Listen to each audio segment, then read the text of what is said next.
Jadi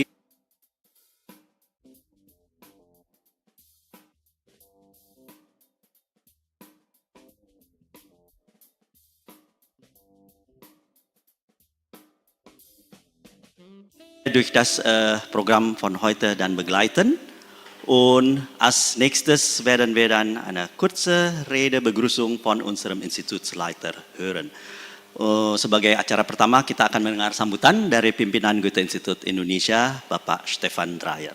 Darf ich Sie bitten?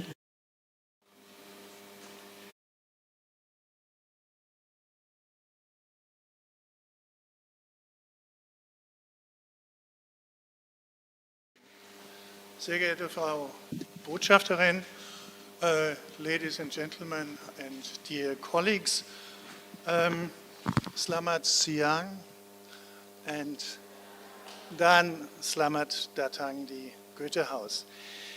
It gives me great pleasure to very briefly welcome you on the occasion of this information program focusing on the new legislation regarding the migration of skilled workers to Germany and what this all could mean for Indonesia and for Indonesians who might be interested to take up opportunities to live and work in Germany.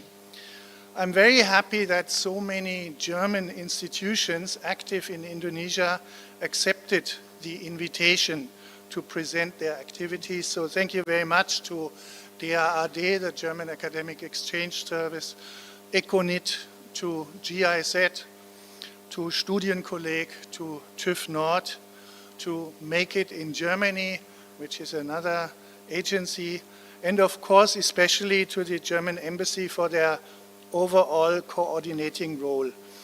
And we also highly appreciate the presence of BP2MI, who play a crucial role for skilled labor migration, not only to Germany, which we just learned outside, but also to other countries, and who will later in the afternoon present their activities together with GIZ.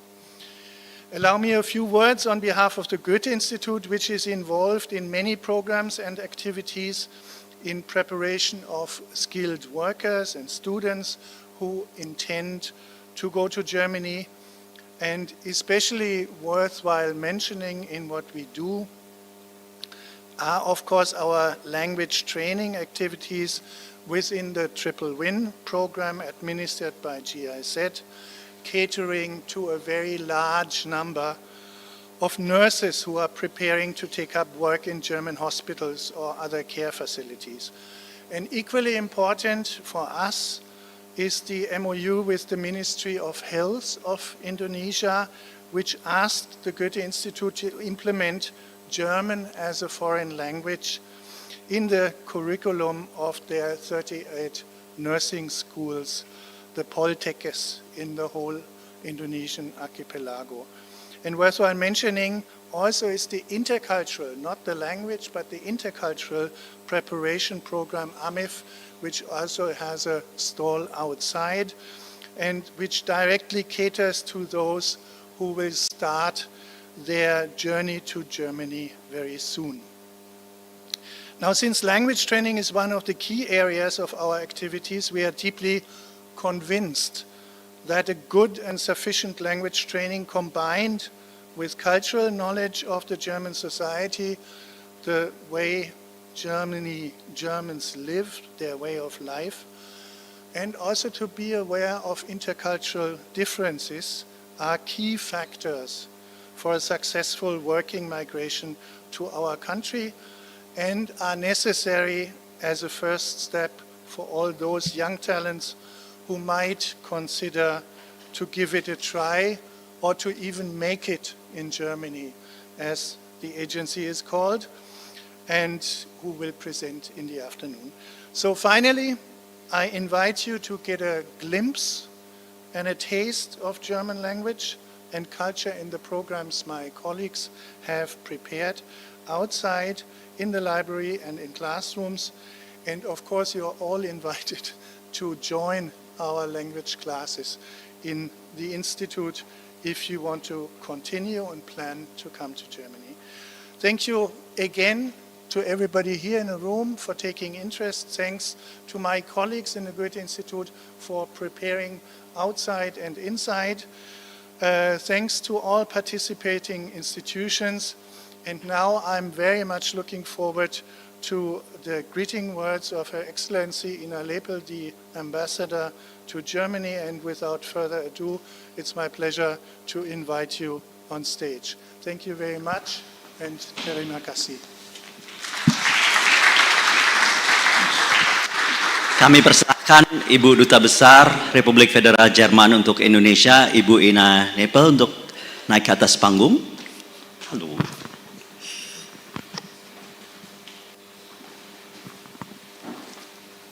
Selamat siang.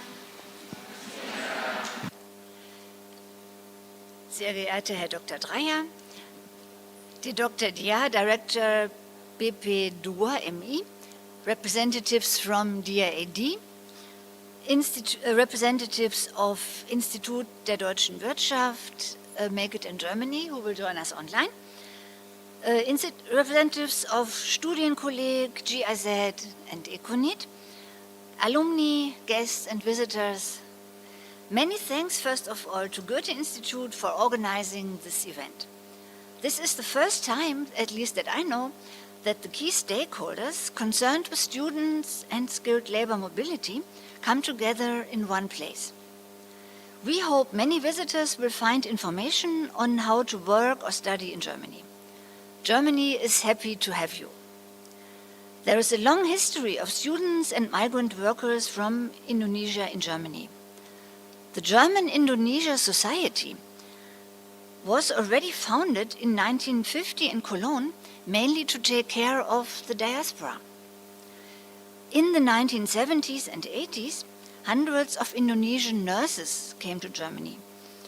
And the most famous Indonesian in Germany, President Dr. Habibie, studied and worked in Germany from 1954 to 1974.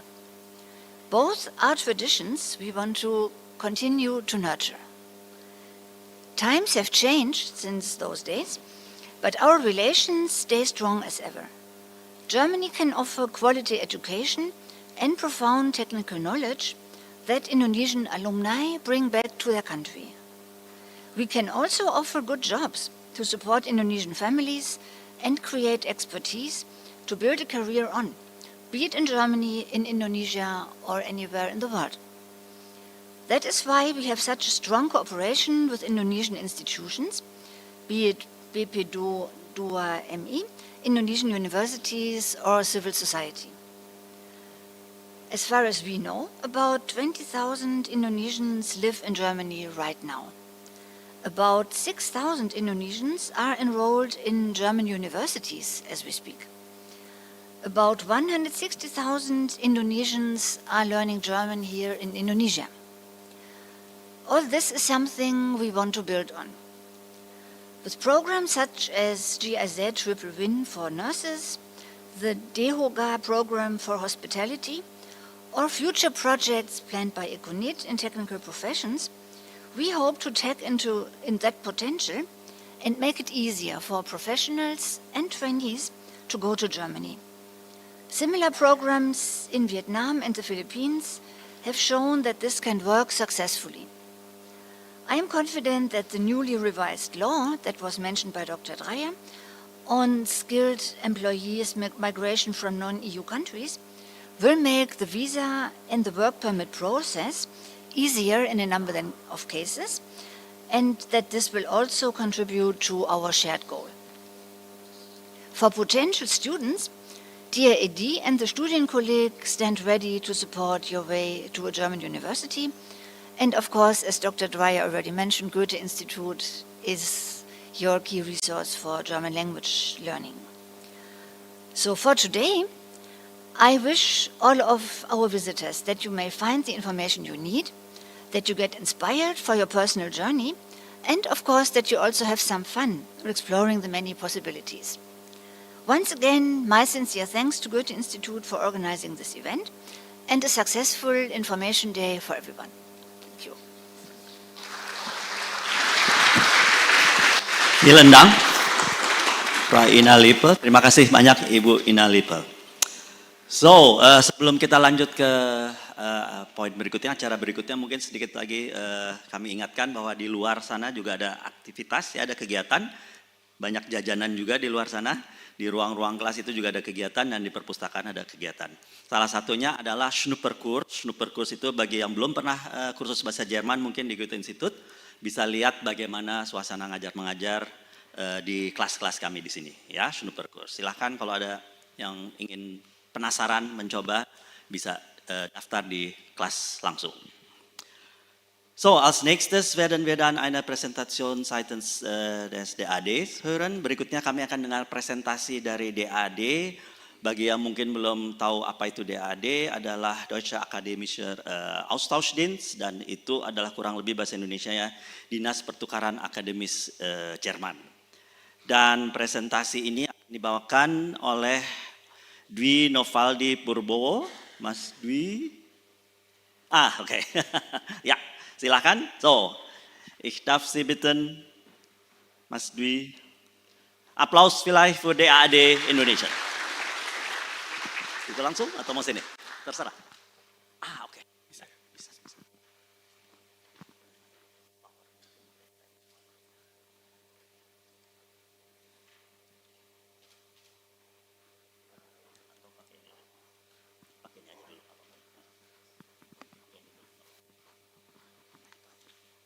Guten Tag allerseits, so good afternoon everyone. It is my great pleasure to stand before you today. So as a DAD representative on behalf of the Director of DAD Regional Office Jakarta, Dr. Guido Schnieders, it is my great pleasure to extend the warm and heartfelt welcome to all of you on the occasion of this informational session that held by Goethe-Institut with the focus on the skilled worker migration. My name is Dwi Novaldi Purbowo. I'm the program officer for the Development Cooperation Funding Programs at the Regional Office Jakarta. And today I will present about the study in Germany in general. So I have prepared my presentation in Bahasa, so I will talk in Bahasa starting now. Jadi saya akan mempresentasikan mengenai slides studi di Jerman dengan bahasa Indonesia. Ya. Terima kasih. Jadi kita akan berbicara mengenai studi dan penelitian di Jerman. Karena ini kan memang temanya lebih ke Ausbildung atau skilled worker. Tapi saya di sini akan berbicara porsinya adalah mengenai studi. Boleh next? Jadi saya akan berbicara mengenai fakta tentang Jerman yang mungkin teman-teman belum sadar atau belum ngeh kalau beberapa fakta ini ada di kehidupan sehari-hari kita. Boleh next? Mungkin harusnya terlihat ya, semoga terlihat tulisannya. Kayak kita dari bangun pagi nih, teman-teman kan pasti sikat gigi ya, menggunakan pasta gigi. Nggak mungkin nggak sikat gigi datang ke sini. Jadi pasta gigi itu ternyata awalnya ditemukan di Jerman. Ada tahun 1907. Itu pasta gigi pertama kali ditemukan. Lalu juga kalau teman-teman yang suka membaca, rajin membaca, dulunya itu percetakan itu awalnya memang ditemukan oleh salah satu penemu di Jerman yaitu Johannes Gutenberg. Itu zamannya masih menggunakan logam gitu. Dan juga kayak kalau kita sakit, kita mungkin di Indonesia mungkin nggak begitu banyak ya aspirin ya, cuma bisa dikatakan itu obat sakit kepala, dan transportasi yang kita gunakan sekarang juga penemuannya awalnya dari Jerman. Dan bisa teman-teman lihat di sini, televisi pun juga dari Jerman gitu. Ini fakta-fakta singkat aja, bisa lanjut. Nah, kalau merek Jerman memang yang mungkin terkenal di Indonesia itu otomotifnya. Itu dari mulai Mercedes, BMW, sama VW. Itu kalau untuk merek-merek fashion kayak Puma, Adidas pasti teman-teman ada yang pakai yang sekarang, yang lagi hype ya, Adidas. Kalau untuk telekomunikasi ada Siemens, ada juga SAP ataupun Bayer yang untuk untuk obat atau medis ya, kalau nggak salah. Bisa next. Untuk fakta mengenai Jerman selanjutnya adalah geografi. Jadi ada sekitar 83 juta penduduk dengan kira-kira 10 juta penduduk asing. Yang mana banyak juga mahasiswa internasionalnya. Gitu. Kenapa milih Jerman sebagai destinasi studi adalah salah satunya adalah letak geografisnya yang berada di pusat jantung benua Eropa. Gitu. Jadi ini merupakan benefit nih buat teman-teman yang mau kuliah di Jerman. Jadi selain kualitas pendidikan dan juga universitas di Jerman yang bagus, dia juga letaknya sangat strategis. Kalau teman-teman misalnya ingin eksplor mengenai budaya ataupun hal-hal lainnya di luar Jerman itu akan mudah sekali. Teman-teman misalnya kalau tinggal di Jerman ke atas sedikit ke utara bisa ke Polandia. Atau misalnya ke barat sedikit, misalnya yang di daerah negara bagian North Rhine-Westphalen, itu bisa ke Belgia dekatnya. Ke bawah yang Baden-Württemberg, ke bawah itu bisa ke Swiss. Itu ke timur, itu bisa ke Ceko segala macam gitu. Jadi sangat terbuka sekali dengan izin tinggal teman-teman. Ini salah satu benefit menarik juga kalau teman-teman studi di Jerman gitu. Jadi bukan hanya dapat insight mengenai Jerman aja, tapi banyak negara-negara Eropa lainnya. Boleh next? Nah, kalau untuk mahasiswa internasional di Jerman, itu sekarang data terakhir sih ada sekitar 2,94 juta mahasiswa di Jerman. Untuk mahasiswa asingnya 14,2%. Dan sebagian besar kebanyakan dari China, India, dan Suriah. Next. Alasan studi di Jerman. Boleh next lagi. Kualitas pendidikan baik dan reputasi internasional.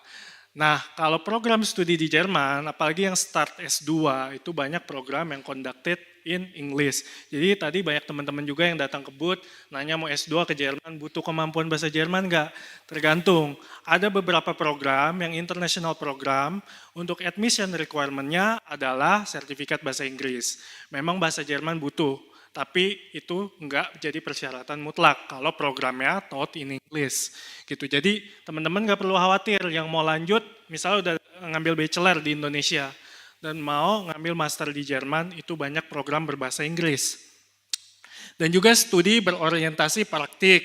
Jadi di sana universitas ya biasanya juga punya afiliasi dengan perusahaan gitu. Jadi teman-teman biasanya kuliahnya juga terintegrasi dengan praktik atau magang di perusahaan tertentu yang akan mendukung karir teman-teman nantinya di Jerman kalau berminat untuk berkarir di Jerman. Pasar kerjanya juga relevan gitu dengan bidang yang teman-teman ambil. Keterjangkauan ini salah satu salah satu kelebihan juga yang sering menjadi marketing untuk DAD, untuk studi di Jerman adalah keterjangkauan. Kalau teman-teman bandingkan, mungkin kalau studi di UK, di US, itu banyak ada tuition fee-nya gitu. Kalau di Jerman, most of public universities itu nggak ada tuition fee. Walaupun ada beberapa negara bagian, contohnya kayak Baden-Württemberg, itu mengenakan tuition fee untuk mahasiswa asing. Gitu. Tapi di luar itu banyak sekali yang public universities yang exempted from tuition fee. Jadi sangat bagus sekali teman-teman jika memilih Jerman sebagai destinasi studi. Gitu. Kalau dibandingkan negara lainnya, saya masih bisa berani bilang Jerman yang paling murah. Itu. Dan tingkat keamanan juga sangat bagus. Gitu. Jadi kalau di Amerika mungkin kan masih boleh ya kepemilikan ya. Jadi itu agak mengerikan, mungkin kalau di Jerman itu nggak ada seperti itu, jadi lumayan aman, relatif aman. Karena kalau teman-teman misalnya malam-malam sendirian jalan gitu di pinggir jalan, itu nggak perlu khawatir juga ada apa-apa gitu. Karena saya sendiri dulu seperti itu, nggak ada masalah. Jadi untuk tingkat keamanan ini sangat bagus sekali, terutama jika ada orang tua di sini yang mau anaknya kuliah di Jerman nanti dan takut karena jauh dari rumah. Sebenarnya Jerman tuh aman banget gitu untuk segi keamanan. Next. Nah, kalau Dinas Pertukaran Akademis Jerman, tadi yang disebutkan ya, DAAD, Deutscher Akademischer Austauschdienst, atau kalau dalam bahasa Indonesia ini, Dinas Pertukaran Akademis Jerman, kami organisasi non-profit yang membawahi atau mewakili universitas-universitas di Jerman. Kami menyediakan layanan konsultasi komprehensif mengenai studi di Jerman, dan juga beberapa kami menawarkan program beasiswa, tapi start from S2 atau master. Itu boleh next. Oke. Ini informasinya. Kami memiliki kantor cabang di beberapa negara. Kalau untuk yang DAD Regional Office Jakarta mengcover tugas di Indonesia, Malaysia, Singapura, dan Timor Leste. Next. Bicara mengenai sistem pendidikan di Jerman, jadi teman-teman mungkin belum ada yang memiliki informasi gimana sih sebenarnya sistem pendidikan di Jerman. Saya akan menerangkan di slide berikutnya. Next. Jadi sebenarnya hampir sama durasinya. Yang membedakan adalah di sini ketika kita lulus SMA. Jadi lulus SMA di Indonesia itu kan kita 12 tahun. Tapi kalau di Jerman tuh 13 tahun sebenarnya, 1 tahun. Itu namanya abitur kalau lulusan di Jerman. Itulah kenapa kita misalnya dari SMA dengan kualifikasi atau ijazah dengan kurikulum nasional itu tidak memiliki Hochschulzugangsberechtigung atau akses langsung masuk perguruan tinggi. Kita butuh namanya penyetaraan. Mungkin nanti ada kolega dari Studien Kolek yang akan membicarakan mengenai Studien Kolek ya atau penyetaraan itu. Jadi sebelum fase kuliah S1 bagi yang SMA itu perlu namanya Studien Kolek. Gitu. Dan itu normalnya 2 semester, tapi nanti mungkin akan dijelaskan oleh kolega dari Studien Kolek. Nah, jadi untuk bachelor itu kisarannya 3-4 tahun. Normalnya sama seperti di Indonesia. Dan juga untuk master 1-2 tahun dan untuk PhD 3-4 tahun. Hampir sama kayak di Indonesia. Nah, jadi kalau untuk mungkin teman-teman tadi ada yang nanya yang kalau Ausbildung gitu. Misalnya teman-teman SMA ngambil program Ausbildung. Terus teman-teman mau studi di Jerman. Nah, itu gimana caranya? Soalnya ini agak beda case-nya. Ini kan akademis ya. Jadi di Jerman tuh ada restriction untuk masuk perguruan tinggi. Begitupun S1. Kalau kalian SMA misalnya terus langsung Ausbildung katakan, itu teman-teman kan belum ada kualifikasi untuk masuk perguruan tinggi.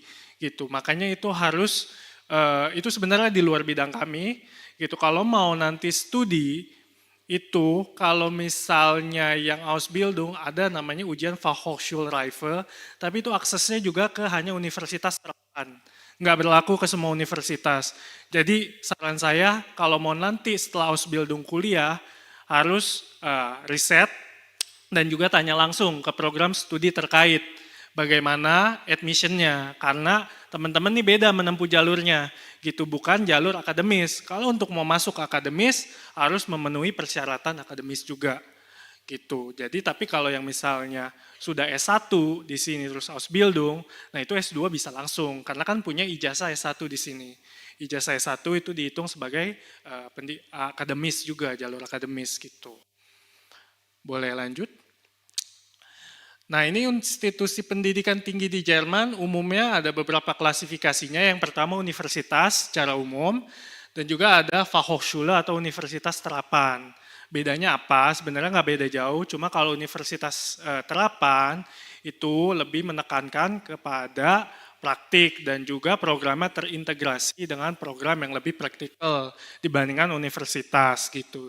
Jurusannya pun biasanya lebih spesifik lagi kalau untuk yang Fachhochschule. Selain itu ada juga yang kalau misalnya tertarik di bidang musik, di sini mungkin yang tertarik bidang seni, film, itu juga ada khusus universitasnya. Dan juga ada tentunya universitas swasta juga gitu. Boleh next. Lagi. Nah, teman-teman kan mungkin bingung ya kalau nanya ke Bu DAD programnya ada apa aja Mas. Jadi sebenarnya kalau program untuk kuliah di Jerman tuh banyak. Jadi kita nggak bisa ngasih informasi yang komprehensif, spesifik mengenai satu universitas tertentu. Teman-teman harus cari tahu dulu sebelumnya teman-teman minatnya di mana. Cara mengetahuinya adalah bisa akses halaman ini. Ini adalah database produk DAD, www.myguide.de.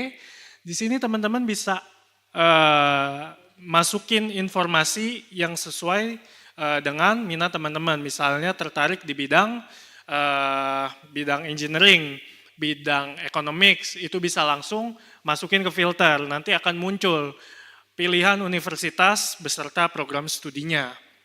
Itu dan teman-teman bisa set up filter lagi untuk lebih spesifik lagi, mau cari yang public universities atau yang private, mau yang university, atau yang tadi, yang universitas terapan. Boleh next lagi. Ini contohnya yang tadi saya kasih tahu, agak nggak kelihatan ya, tapi kurang lebih seperti ini, teman-teman bisa milih programnya, di situ ada pilihannya juga, mau masukin nanti mengenai bidang apa, dan pencarian lebih lanjutnya juga gimana, itu nanti lihat di website aja. Next lagi. Nah ini juga informasi mengenai studi di Jerman secara general. Di sini teman-teman bakal mendapatkan informasi secara komprehensif, mengenai persiapan studi di Jerman, apa aja sih yang harus saya siapin, cara ngelamarnya gimana, prosedurnya gimana, deadline-nya kapan aja. Itu kan karena tiap kampus di Jerman mengelola admission mereka atau mengelola aktivitas universitas mereka secara otonomi. Jadi tiap kampus itu beda-beda. Prosedurnya gimana, aplikasinya gimana, requirement-nya apa aja itu beda-beda. Ya teman-teman harus spesifik tentuin dulu mau kemana, cari universitasnya, udah nemu, masuk ke website universitasnya, dan dicermati persyaratannya seperti apa dan prosedurnya gimana. Dan kalau untuk informasi yang general, tadi bisa ke studyingermany.de. Di sini juga menjelaskan ke informasi gimana sih nyari tempat tinggal di Jerman, terus juga apa aja yang perlu disiapkan sebelum ke Jerman, keberangkatan, kayak blog account, informasinya semua ada di sini. Ini bagus banget informasinya dan compact dalam satu website yang sama, itu teman-teman bisa nanti kunjungi setelah acara ini. Next. Nah ini mengenai Hochschulzugangsberechtigung yang tadi saya bilang atau kualifikasi masuk perguruan tinggi. Jadi teman-teman kalau mau cari tahu apakah saya misalnya lulusan S1 atau SMA, itu bisa nggak sih kuliah S1 lagi di Jerman atau S2 di Jerman, itu caranya bisa ke website DAD, www.dad.de/admission. Nanti teman-teman bisa masukin informasi teman-teman, nanti akan keluar resultnya, apakah teman-teman bisa melamar langsung ke perguruan tinggi, misalnya teman-teman masukinnya saya lulusan SMA, pasti nanti akan munculnya adalah Anda memerlukan student collect atau penyetaraan. Semacam itu. Kalau yang Anabin, ini sebenarnya website untuk kualifikasi ijazah atau sertifikat asing ya, untuk pendidikan tinggi di Jerman. Jadi makanya websitenya juga dalam bahasa Jerman. Di sini sebenarnya lebih condong ke database, bahwa misalnya kayak S1 psikologi atau S1 teknik mesin di universitas tertentu diakui atau enggak. Ini informasinya ada di sini. Tapi sebenarnya teman-teman nggak usah pusing atau cari di Anabin ini untuk awal-awal, karena nanti untuk daftar di kampus itu nanti yang akan untuk yang pre-assessment dokumen teman-teman adalah pihak kampusnya gitu. Jadi biasanya nggak diminta. Tapi kalau teman-teman mau tahu apakah kira-kira ada terdaftar pendidikan terakhir teman-teman, bisa kunjungi website Anabin. Boleh. Nanti deh, sorry. Nah kalau yang kelulusan SMA, SMK dengan kurikulum nasional harus student collect rata-rata 2 semester. Nanti mungkin ada paparannya ya yang lebih spesifik gitu. Tentunya nanti ada Aufnahmeprüfung dulu, ujian masuk student collect. Setelah nanti mau menyelesaikan student collect itu ada Feststellungsprüfung. Itu yang akan digunakan untuk melamar ke universitas. Itu, tapi nanti mungkin detailnya akan dijelaskan. Next. Nah kalau untuk student collect kebetulan kan ada yang di Indonesia ya, ini cuma satu-satunya yang di luar Jerman, yang ada afiliasinya langsung juga dengan student collect di Hannover ya kalau nggak salah. Dan ada juga student collect di Jerman. Nah ini tergantung dari masing-masing teman-teman gitu, kalau mau student collect di Indonesia ataupun di Jerman gitu, itu preferensi masing-masing. Next. Untuk kemampuan bahasa Jerman, jadi kalau misalnya start student collect, mungkin hanya B1 ya kalau mau masuk student collect-nya. Nanti bisa dikonfirm lagi ke pihak student collect. Tapi kalau mau kuliah di Jerman, S1 saat mulai perkuliahan, teman-teman tuh harus mencapai level C1. Itu biasanya institut atau penyedia kursusnya itu TESDAF, gitu. Level TESDAF C1. Yang levelnya itu TDN atau apa ya namanya itu level minimalnya itu harus mencapai 4 karena minimal nilai maksimalnya itu 5. Jadi lumayan tinggi, dan itu membuktikan kalau teman-teman C1. Atau bisa juga dewasa atau C1 Goethe-Institut. Tuh, nah ini kalau mau kursus bahasa Jerman, itu tentunya bisa di Goethe-Institut Jakarta, kalau yang domisili Jakarta, yang di Bandung bisa ke Bandung, atau Wisma Jerman di Surabaya. Ya, ini jelas ya, standarnya udah jelas kalau di Goethe-Institut maupun Wisma Jerman. Gitu, jadi sangat direkomendasikan kalau teman-teman memang mengejar kemampuan bahasa Jerman. Next. Nah, mengenai pendaftaran gini, jadi mungkin saya bisa kasih informasi itu nggak bisa yang semuanya seragam. Jadi kalau untuk pendaftaran perguruan tinggi Jerman itu beda-beda. Karena kan tadi saya sebutkan di awal, mereka mengelola aktivitas kampus mereka secara mandiri. Tiap kampus beda-beda. Jadi kalau misalnya mau apply ke kampus, mungkin teman-teman bisa meng-apply langsung dengan dokumen fisik, kirim langsung via pos, bisa juga online lewat website, bisa juga via email, atau juga ada yang membutuhkan dengan pihak ketiga yaitu Uni Asis. Ini kayak institusi perantara sebelum teman-teman mendaftar ke kampus. Jadi akan di pre-assess dokumennya oleh Uni Asis. Jadi mungkin nggak semua kampus pakai Uni Asis, jadi hanya beberapa. Gitu. Itu harus teman-teman cermati nanti kalau memilih kampus. Apakah dia prosedurnya menggunakan mandiri, dikelola mandiri oleh universitas itu sendiri, atau via Uni Asis. Gitu. Dan untuk biasanya batas waktu aplikasi untuk winter semester itu ada di 15 Juli, dan untuk summer semester di 15 Januari. Tapi bisa jadi waktu aplikasinya beda-beda tiap universitas. Makanya saya nggak bisa katakan informasi ini bakal seragam, karena nanti tiap kampus mungkin ada regulation atau admission proses yang beda gitu, tanggalnya atau prosesnya. Gitu. Jadi teman-teman harus riset lebih jauh ke kampus yang teman-teman minati. Next.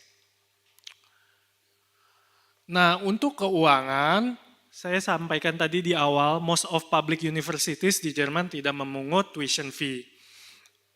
Jadi ada di negara bagian tertentu yang spesifik, Baden-Württemberg, kalau teman-teman mungkin kenal kotanya yang agak sering kita dengar ya, Stuttgart, Heidelberg, Heilbronn, terus kalau dulu saya di bawah Konstanz. Nah itu masuk Baden-Württemberg, itu ada tuition fee-nya sayangnya untuk mahasiswa asing sebesar 1.500 euro per semester. Tapi di luar Baden-Württemberg banyak yang tidak mengenakan tuition fee. Tuh, jadi harus diperhatikan nih, kalau teman-teman tadi cari di database yang fundingguide.de, itu ada informasinya, apakah dia public universities atau private universities, apakah dia state accredited atau enggak, itu ada informasinya, apakah dia mengenakan tuition fee atau enggak, itu teman-teman memang harus cari secara mandiri, gitu, untuk informasi tersebut. Dan juga untuk jurusan master, walaupun public, kadang juga ada yang memungut tuition fee. Itu juga harus teman-teman lihat apakah ada tuition fee-nya atau enggak kalau bagi yang ingin master. Nah, tapi memang ada biaya contribution semester atau semester beitrag dalam bahasa Jermannya. Itu per semester kisarannya beda-beda tiap kampus, bisa 250 sampai 500 euro per semester. Ini biasanya teman-teman dapat kayak kartu mahasiswa, itu bisa digunakan ke mensa atau ke kantin, bisa juga untuk mencuci, bisa juga akses ke bibliotek atau perpustakaan, dan juga biasanya include dengan public transportation access di Jerman selama 1 semester di daerah teman-teman tinggal atau kuliah. Itu salah satu keuntungannya ya, jadi sebenarnya biaya itu nggak besar sih, cuma administrasi aja. Sedangkan kalau biaya hidup juga tiap-tiap kotanya sebenarnya berbeda. Tapi secara umumnya yang update ya sekarang itu rata-rata 934 euro. Jadi 934 euro ini, teman-teman kan mungkin kalau mau tahu kalau di Jerman tuh komponen atau biaya yang paling tinggi pertama itu adalah housing, tempat tinggal, Wohnung, apalagi kalau yang private itu lebih mahal. Jadi memang disarankan dengan kalau bisa dapat student dormitory. Gitu, atau Studentenwohnheim, itu lebih terjangkau. Nah itu paling menguras kocek teman-teman sebenarnya di pos pertama. Kedua mungkin pos kedua adalah asuransi. Gitu, asuransi tergantung kisarannya, mungkin terakhir zaman saya kuliah 90-an, mungkin sekarang udah 100 atau 200 gitu. Itu yang terbesar kedua, sisanya mungkin biaya hidup gitu. Jadi 934 tuh mengcover biaya tempat tinggal, asuransi dan lain-lainnya. Untuk makan juga itu 934 normalnya ya. Kecuali teman-teman tiap hari jajan itu nggak bakal bisa sih di Jerman. Jadi harus masak itu. Saya juga dulu nggak bisa masak, jadi lihat YouTube dan harus bisa masak. Soalnya nggak akan dapat 934 sebulan ya kalau teman-teman beli kayak di Indonesia, karena kalau di Indonesia kan mungkin kalau beli makan lebih murah dibandingin masak ya kalau untuk sendiri. Kalau di Jerman nggak beda. Jadi situasinya atau health-nya beda di Jerman sama di Indonesia. Jadi harus bisa masak sih. Next. Nah, mengenai beasiswa, karena DAD juga salah satu funding organization, tapi sayangnya kalau untuk yang S1, banyak yang nanya, itu sayangnya tidak banyak beasiswa yang tersedia untuk beasiswa S1 full di Jerman dari DAD. Gitu. Saya tidak mengetahui dari institusi lain seperti apa, tapi kalau dari DAD itu tidak ada. Jadi kita start beasiswa biasanya dari master. Gitu. Boleh next. Nah, tapi ada beasiswa kursus musim panas atau bahasa Jermannya Hochschul-Sommerkurse, tapi ini untuk mahasiswa ongoing yang masih statusnya enrolled atau eingeschrieben di Indonesia, Universitas Indonesia, yang mau kursus bahasa Jerman di musim panas. Tapi sayangnya memang deadline-nya hari ini nih teman-teman, jadi kalau mau apply sekarang kayaknya nggak mungkin gitu. Tapi semoga teman-teman udah pernah lihat informasi ini sebelumnya. Gitu. Jadi mungkin di tahun depan nanti teman-teman bisa mempersiapkan untuk ini. Jadi ini untuk mahasiswa ongoing yang sekarang masih bachelor ini minimal semester 3 dan punya sertifikat bahasa Jerman B1 yang tidak boleh melebihi 1 tahun yang lalu pada saat mendaftar. Up B2 itu boleh. Jadi di atas B2 itu sertifikat teman-teman boleh usianya lebih dari 1 tahun. Itu ini program menarik loh. Jadi kalau yang daftar tahun ini nanti sekitar bulan Juni sampai September itu akan kursus musim panas di Jerman. Ini kursusnya bukan kursus bahasa aja, jadi ada yang bahasa lebih tematik atau aktual. Seperti contohnya bahasa Jerman untuk kedokteran, bahasa Jerman untuk hukum, bahasa Jerman untuk ekonomi. Jadi ini open to any field. Misalnya teman-teman kuliah semester 3 ekonomi atau semester 3 bidang teknik, ini bisa juga daftar program ini. Asalkan punya sertifikat bahasa Jerman, karena yang di funding adalah program yang berbahasa Jerman atau kursus yang berbahasa Jerman. Gitu. Ini kalau untuk informasi lebih lanjut bisa email saya nanti di novaldi@dad.de. Next. Lagi. Jadi mengenai karir setelah studi mungkin saya akan berbicara di porsi studi aja ya. Ini bukan Ausbildung. Jadi kalau untuk yang studi misalnya S1 di Jerman, teman-teman tuh boleh untuk part time gitu. Jadi memang ada batasannya. Ini biasanya informasinya juga ada di visa gitu. Jadi 120 hari kerja penuh atau 240 setengah hari kerja gitu. Jadi tapi kalau teman-teman kayak melebihi jumlah pendapatannya kayak melebihi 520 euro ya kalau nggak salah ya. Nah itu teman-teman harus beda lagi itu kayaknya nggak boleh, kalau kayak gitu harus ada izinnya gitu. Jadi ada batas-batas tertentunya juga, tapi lebih spesifiknya lagi nanti teman-teman bisa lihat di izin tinggal masing-masing kayak gitu. Tapi umumnya bisa untuk part time gitu. Tapi kalau teman-teman mikirnya apakah ini bisa untuk mengcover seluruh kehidupan saya di Jerman, tentunya enggak gitu.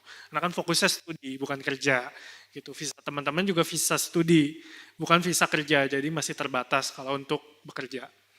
Next. Nah ini juga fakta menarik kalau teman-teman yang mau lanjut setelah studi kerja di Jerman, saya nggak tahu di negara lain, tapi kalau di Jerman teman-teman punya masa transisi, jadi kan nanti visanya berubah ya. Kan kalau teman-teman kuliah di Jerman visanya adalah visa studi. Jadi kalau misalnya di masa transisi di mana teman-teman baru lulus, itu bisa apply visa pencari kerja yang durasinya adalah 18 bulan. Jadi 1,5 tahun teman-teman untuk nyari kerja di Jerman.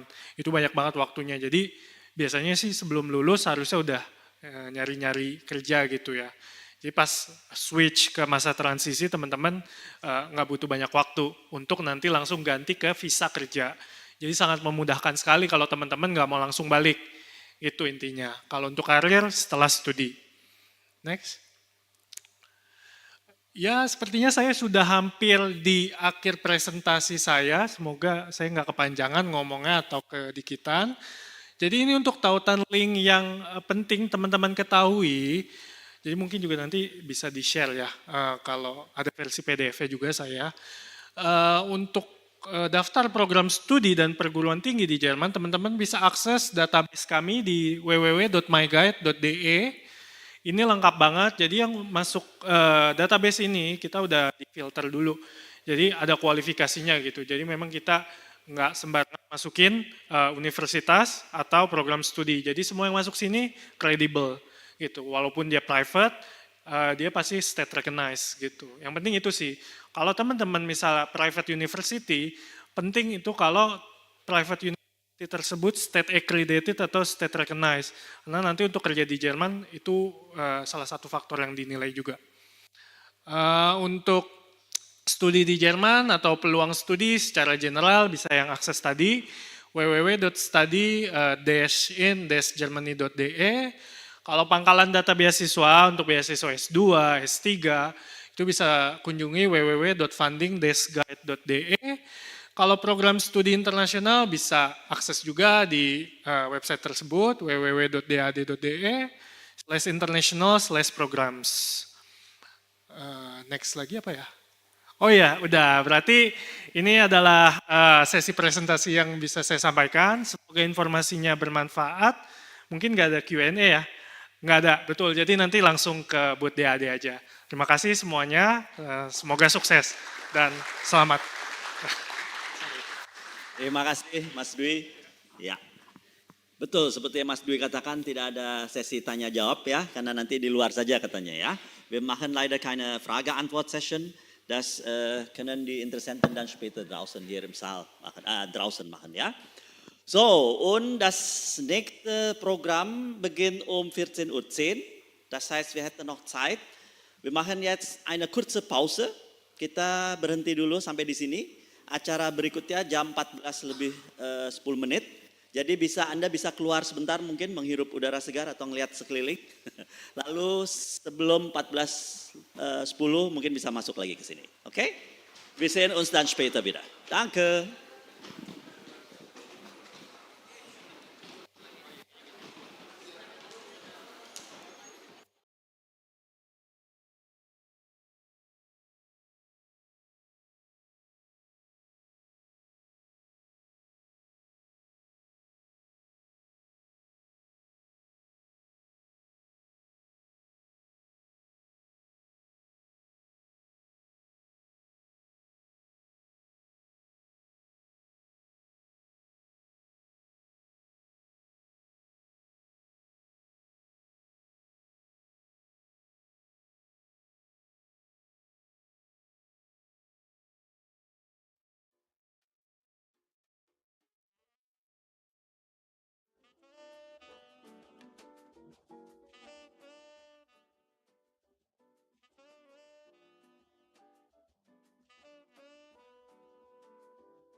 Bagi yang baru masuk, sekali lagi saya beritahu bahwa kami masih ada kendala teknis ya, karena narasumber yang berikutnya ini dari Jerman langsung dan ada sedikit masalah rupanya.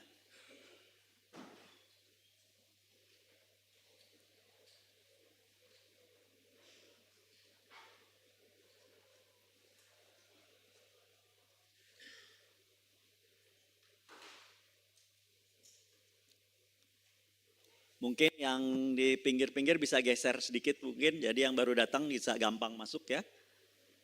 Bisa bergeser, biar memudahkan yang baru masuk. Mbak, ini Mbak, maaf Mbak, bisa geser dulu mungkin Mbak. Ya, biar memudahkan yang baru datang. Kalian juga mungkin ya, geser dikit boleh, enakan dari tengah kan?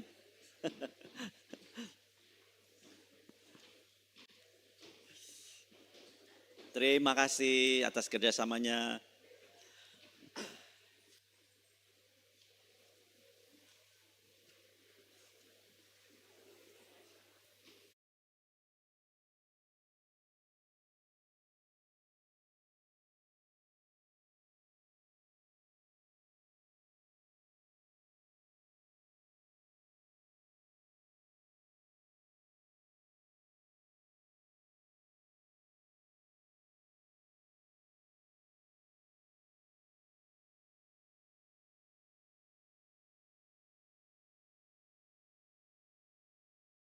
Michelle, please open mic. Hello, Michelle. You can open mic. Hello, hello everyone. Are you hearing me?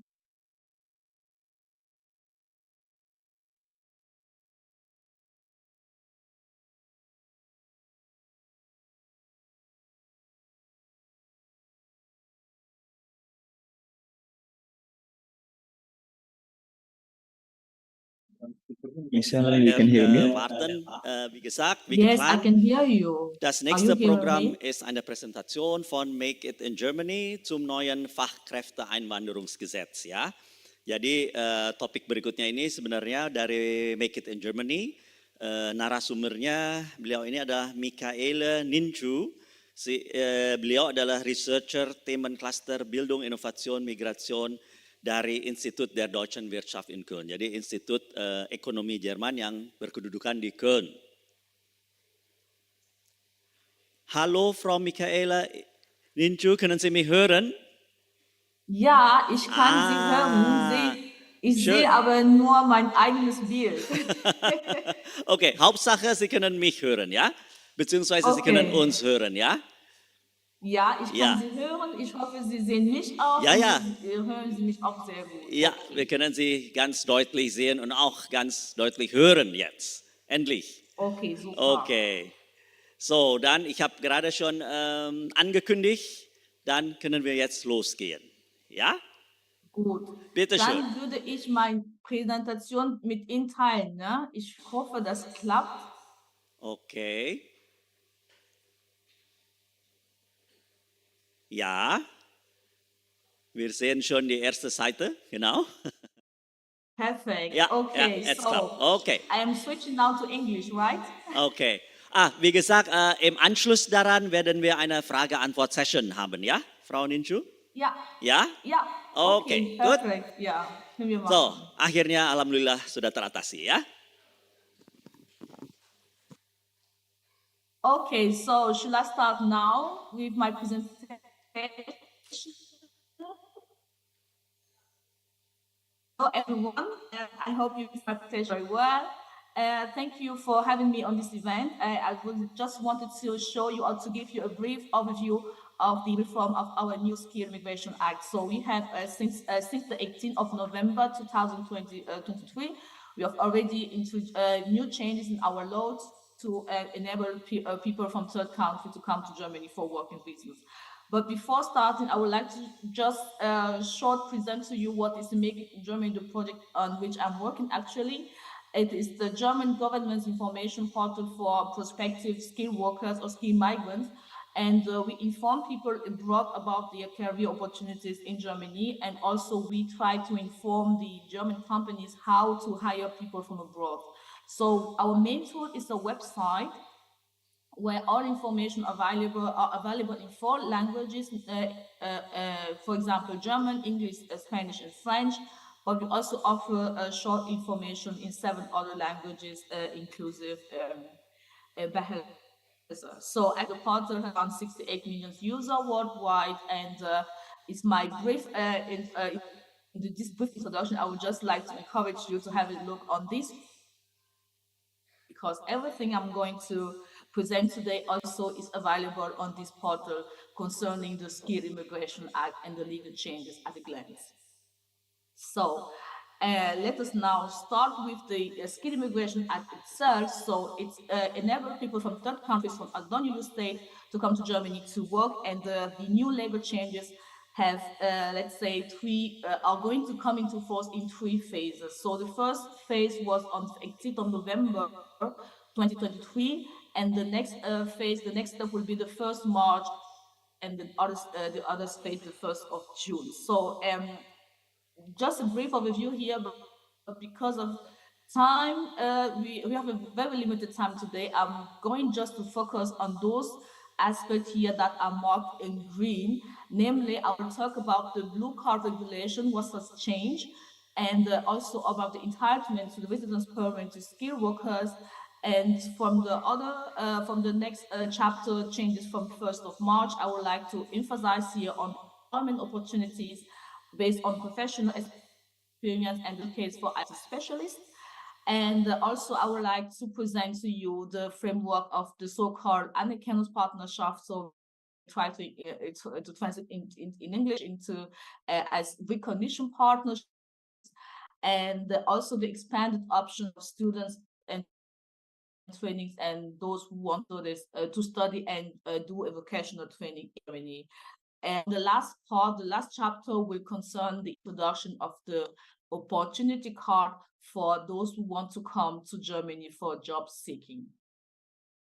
Let us now start with the changes that are already 18th of November, namely the blue card regulation. We have actually a blue card that is also open for other people who do not have a classical university degree. So it is still important to have a recognized university degree, but also if the degree the candidate holds is not a classical one, but is kind of educational qualification that requires at least 3 years of education and corresponds to the level 6 of the international standard classification of education. Therefore, it's also possible to receive a blue card on this base. And also here we have a special rule concerning the blue card. We have a special for IT specialists who do not need any kind of formal qualification to get a blue card, but they just have to show evidence of sufficient proficiency. So another important point to mention here is that now in our law, a legal requirement for the employment contract when talking about employment contract should show evidence of an employment of at least 6 months. And also the employment should be related to qualification. For example, someone who has studied medicine should work as a physician or any kind of medical profession in Germany. That is the thing, that's the relation between employment and qualification. We have also, I would like also to introduce here a very important concept of the so-called bottlenecking. We have in this framework of the blue card regulation, the difference between bottleneck professions and so-called the other one was profession. All these an extended list of the botany profession that are this profession where there is a very big demand of skilled workers in Germany, and the list, the class botany profession have been until now the so-called STEM professions, namely the one in science, the engineers and the mathematicians. But now with the new regulation, we have other professions that were included in that list. For example, teachers and childhood educators. And given that we have this difference between botanic professions and regular professions, we also have different salaries that are very important to meet in order to get the blue card. For example, for each year we have a certain salary level, and the salary threshold for the blue card is calculated based on the annual earnings ceiling. We call it in German Beitragsbemessungsgrenze. Actually, it is the ceiling at which the contribution into the social security system is mandatory. And for the regular profession, we have 50% of these annual earnings ceilings. That is the basis, the basis for the salary threshold. It corresponds this year to around 43,800. And in the botany profession, we have a lower salary level to meet in order to get the blue card. And the amount for 2023 is around 39,680 euros to meet. That being said, I will also want to introduce you there in this EU Blue Card regulation. There are special rules for special groups. We have already talked about the IT specialists who do not need any formal qualification, but they need at least 3 years of work experience in their field, in their IT field, in order to get the blue card. But we also have the so-called first-time job entrance. That means that all those people who have their university degree and no longer than 3 years ago. So it's for those people who are first coming into the labor market. For them, there is the lower level of salary threshold is then required to get the blue card, and in this case, in all professions. And the other group I want to introduce here, already mentioned in the previous slide, are the bottleneck profession. On this slide, you are seeing the different group as they are mentioned or classified in the so-called international classification for occupation on the international level. So they are selected jobs or job description that are then considered as bottleneck professions. And in all these 3 cases, to get the blue card, the approval of the Federal Employment Agency is required, and this happens during the visa procedure. That means that a candidate or blue card owner should not do anything themselves not to get this approval. This approval process occurs during the visa procedure between the different authorities that are involved in the process. So now it's just a slide here to show you the summary of all information I've provided until now on the blue card. You can see on this graph that there are different target groups. The requirements are slightly different concerning, for example, the minimum salaries, but the prospect for the blue card owner are the same. So there's no difference if one has a blue card with the lower salary level or the higher salary level. The advantages and the prospects are the same. For example, the family reunification is possible without requiring language skills. And also there's a possibility to set up a business, or there's also the possibility to get the parents and the parents-in-law join the blue card owner. And this could be possible from 1st of March 2024. Okay, I have given you, let's say, very technical information. I just want to show you with these 2 examples what is how to define who is entitled to a blue card. I have the first example is about Hassan. He has graduated in economics and finance, and he has been working as an accountant in a small and medium enterprise. And recently, he was offered a job to work in Germany as a trader. And according to the work contract, that is an open-ended contract, he will earn a gross salary of 35,000 euro per year. And the second example is about Anissa. She has graduated in economics and finance too at the State University in Jakarta, but in 2021. So her son has graduated in 2020 and she graduated in 2021.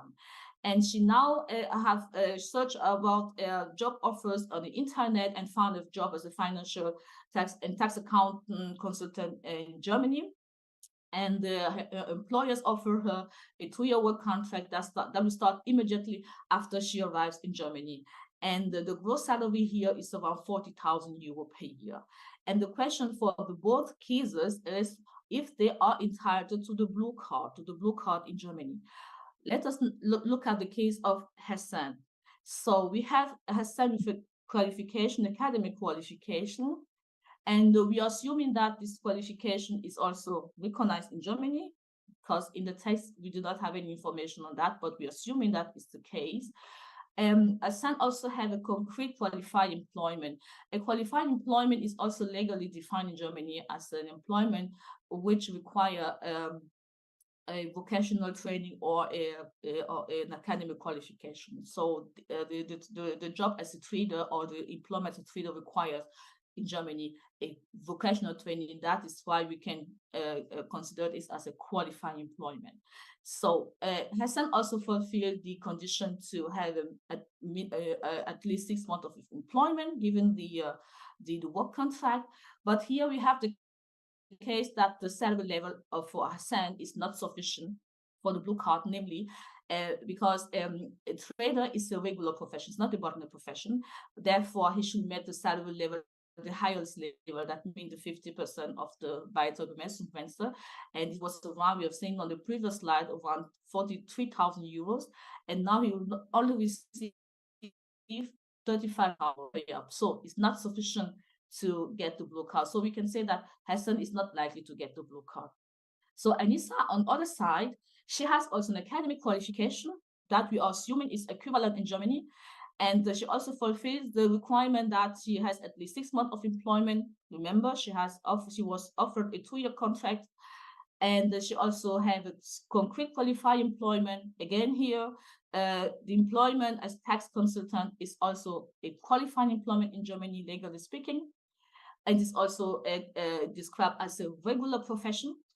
But in this case, we have also a salary level that should correspond, and her salary will be of 40,000 euros per year. She fulfilled this condition because we are going here to look at the lower salary level of 45.3% of the Beitragsgrenze, namely because she has an academic degree that is no longer than 3 years. Remember, in the first sentence, we have the information that Anissa has graduated in 2021. So actually, at this moment, we can consider that Anissa is a first job entrant. Yeah, therefore she profits from the lower salary level, and here a salary level is sufficient for the blue card. So Anissa is more likely to receive a blue card in Germany. So I hope you're still following me, because I'm going to switch to another residence permit or visa type. This one, the so-called residence permit for skilled workers. And it is considered as an alternative for all those people who do not meet the requirements for the blue card. And we have here a slight change, but that would change many things in the procedure or in the issuance of visa for many skilled workers. Namely, the conditions for getting the visa are still the same, namely the condition of foreign qualification that should be fulfilled. It can be an academic or a vocational qualification. And for the so-called regulated professions such as physicians, there should be a license to practice. And the change now is that the concrete job offer, so the candidate should work in a qualified employment, but the concrete job offer should not correspond, or there's no a requirement to have a relation between the employment and the qualification for all non-regulated profession. That means, for example, that someone who has a vocational qualification as a cook can work as an IT specialist if he has the sufficient job experience or any kind of further qualification in the IT sector. So the recognized qualification is still a condition, but the intended employment in Germany should not meet should not be in relation to the qualification. So this is the big changes in this framework. A salary requirement, a salary threshold only plays a role here if the candidate is older than 45, and also concerning the issue of the residence permit or the visa is an entitlement now. So previously it was at the discretionary power of the authority in Germany, but now if all the requirements are met, the candidates or the visa applicant should be entitled to receive that visa or that residence permit. So to make it more concrete, I am going back to the example of Hassan. We have learned in the previous slide that Hassan is not likely to receive the blue card because of the salary level that does not match with the amount required. And the same example, we're going to look at Hassan with the same example and look at other options. So if Hassan is not likely to receive a blue card, what is the other option? And we can still get the different requirements. So he has a formal academic qualification that we assuming is recognized in Germany. He also have a qualified employment because the profession of trader in Germany requires at least 2 years of vocational training. This is also fulfilled. Here, we're not talking, we don't have any minimum level of salary required because Hassan is still 23, so he's not older than 45 years old. But during the visa process, the BA's approval, during the BA's approval procedure, it will be checked whether the salary level of 35,000 euro per year is a reasonable salary level for a trader. And given my experience, and I can say that this is a reasonable salary for this profession, and therefore we can say that Hassan will receive a residence permit or a visa for skilled workers as alternative to the blue card. So Hassan, with this example, Hassan can receive this residence permit, not the blue card, but this other alternative. Now look at the future. So we have talked about the changes that have already occurred in the 18th of November. Now we are going to look at what is going to happen starting from the change from 1st of March 2020.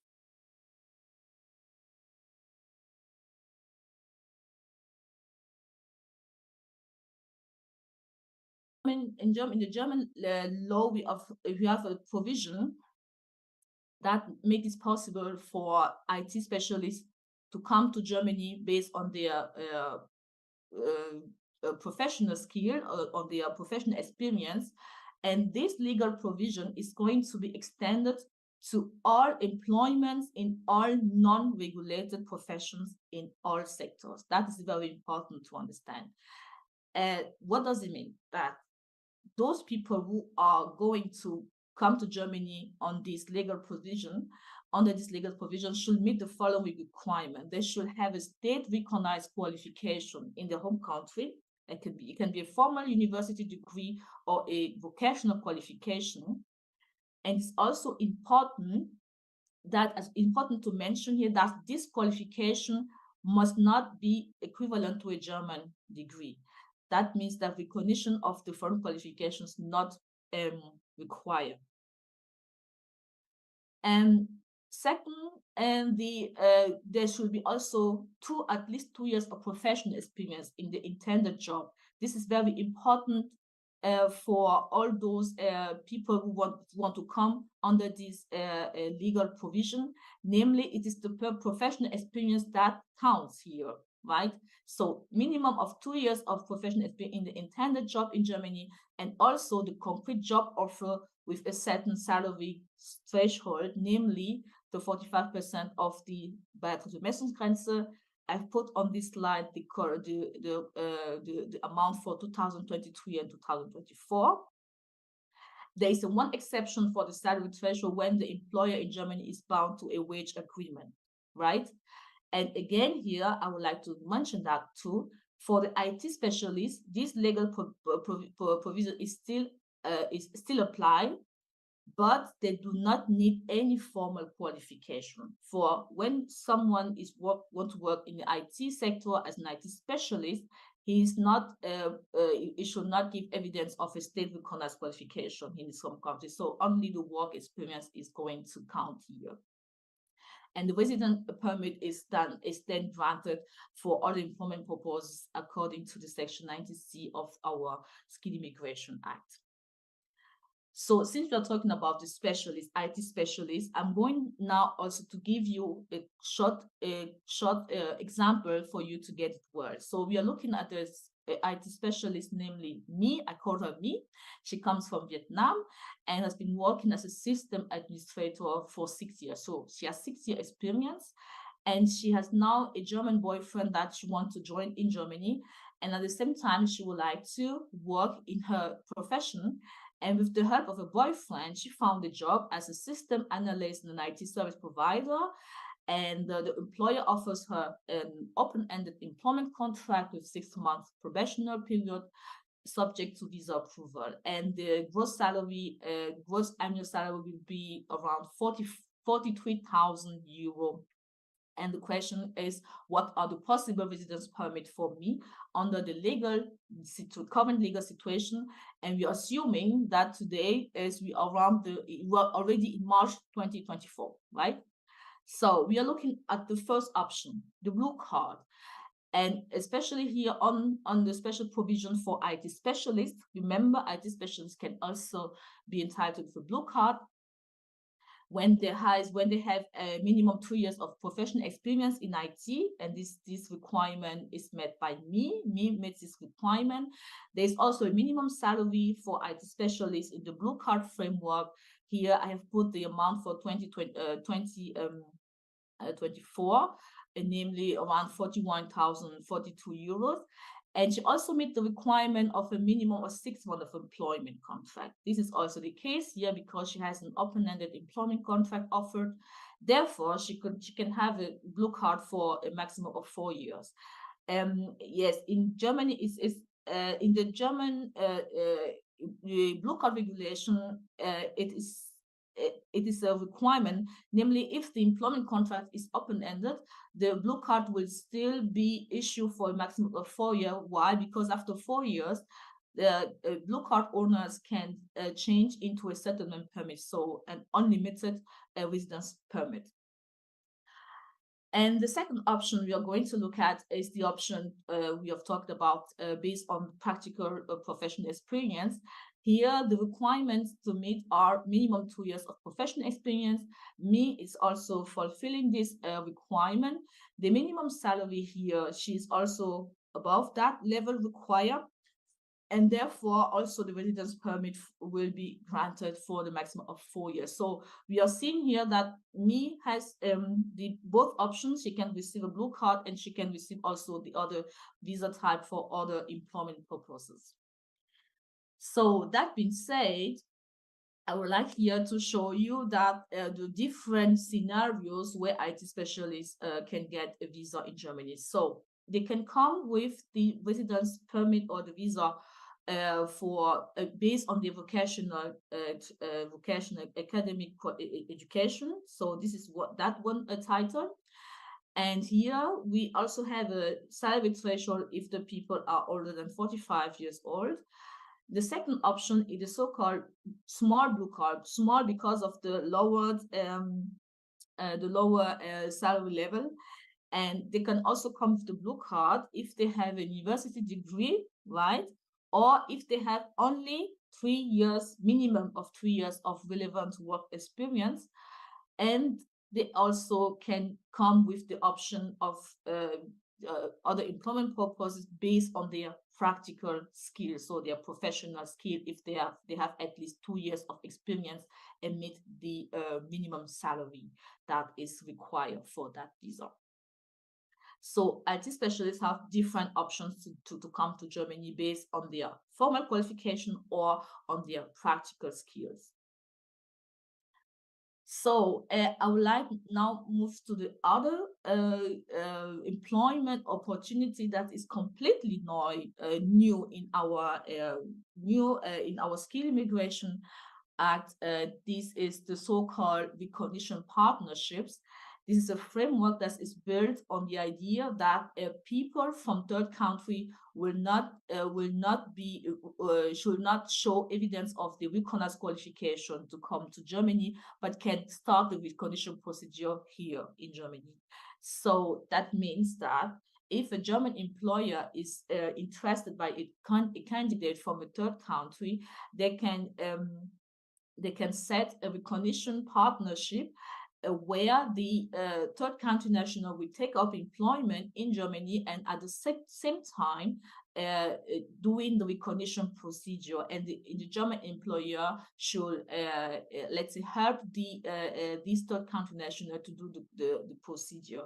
So if this scenario is then possible, and the residence permit will be granted for the first time for up to 1 year, but can be extended to up to 3 years. And this framework is also possible as well for regulated as for non-regulated professions. And the general requirement are first that the candidate or the third country national should have a university degree or a vocational training in his home country. He should also show proof of German skill at the level A2. This is the minimum level. A concrete job offer, of course, because we are talking about a partnership between employer and employee. That means there should be also a concrete job offer in terms of work contract. And in addition, there should be also a written obligation of the employer and the skilled worker that they engage themselves in this framework of recognition partnerships, right? That they will start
kalian yang sudah kerja ya, yang sudah punya profesi, ya, namanya aja Fachkräfte ya, Fachkräfte Einwanderungsgesetz, jadi undang-undang migran tenaga ahli, ya. Kalau kalian yang baru misalnya lulus SMA, masih mau student college, ya mungkin topik ini kurang tepat ya, kurang cocok untuk kalian.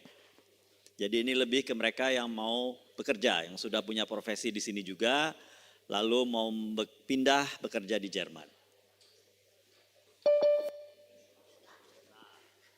Kayaknya udah balik lagi tuh.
Ren? Hello.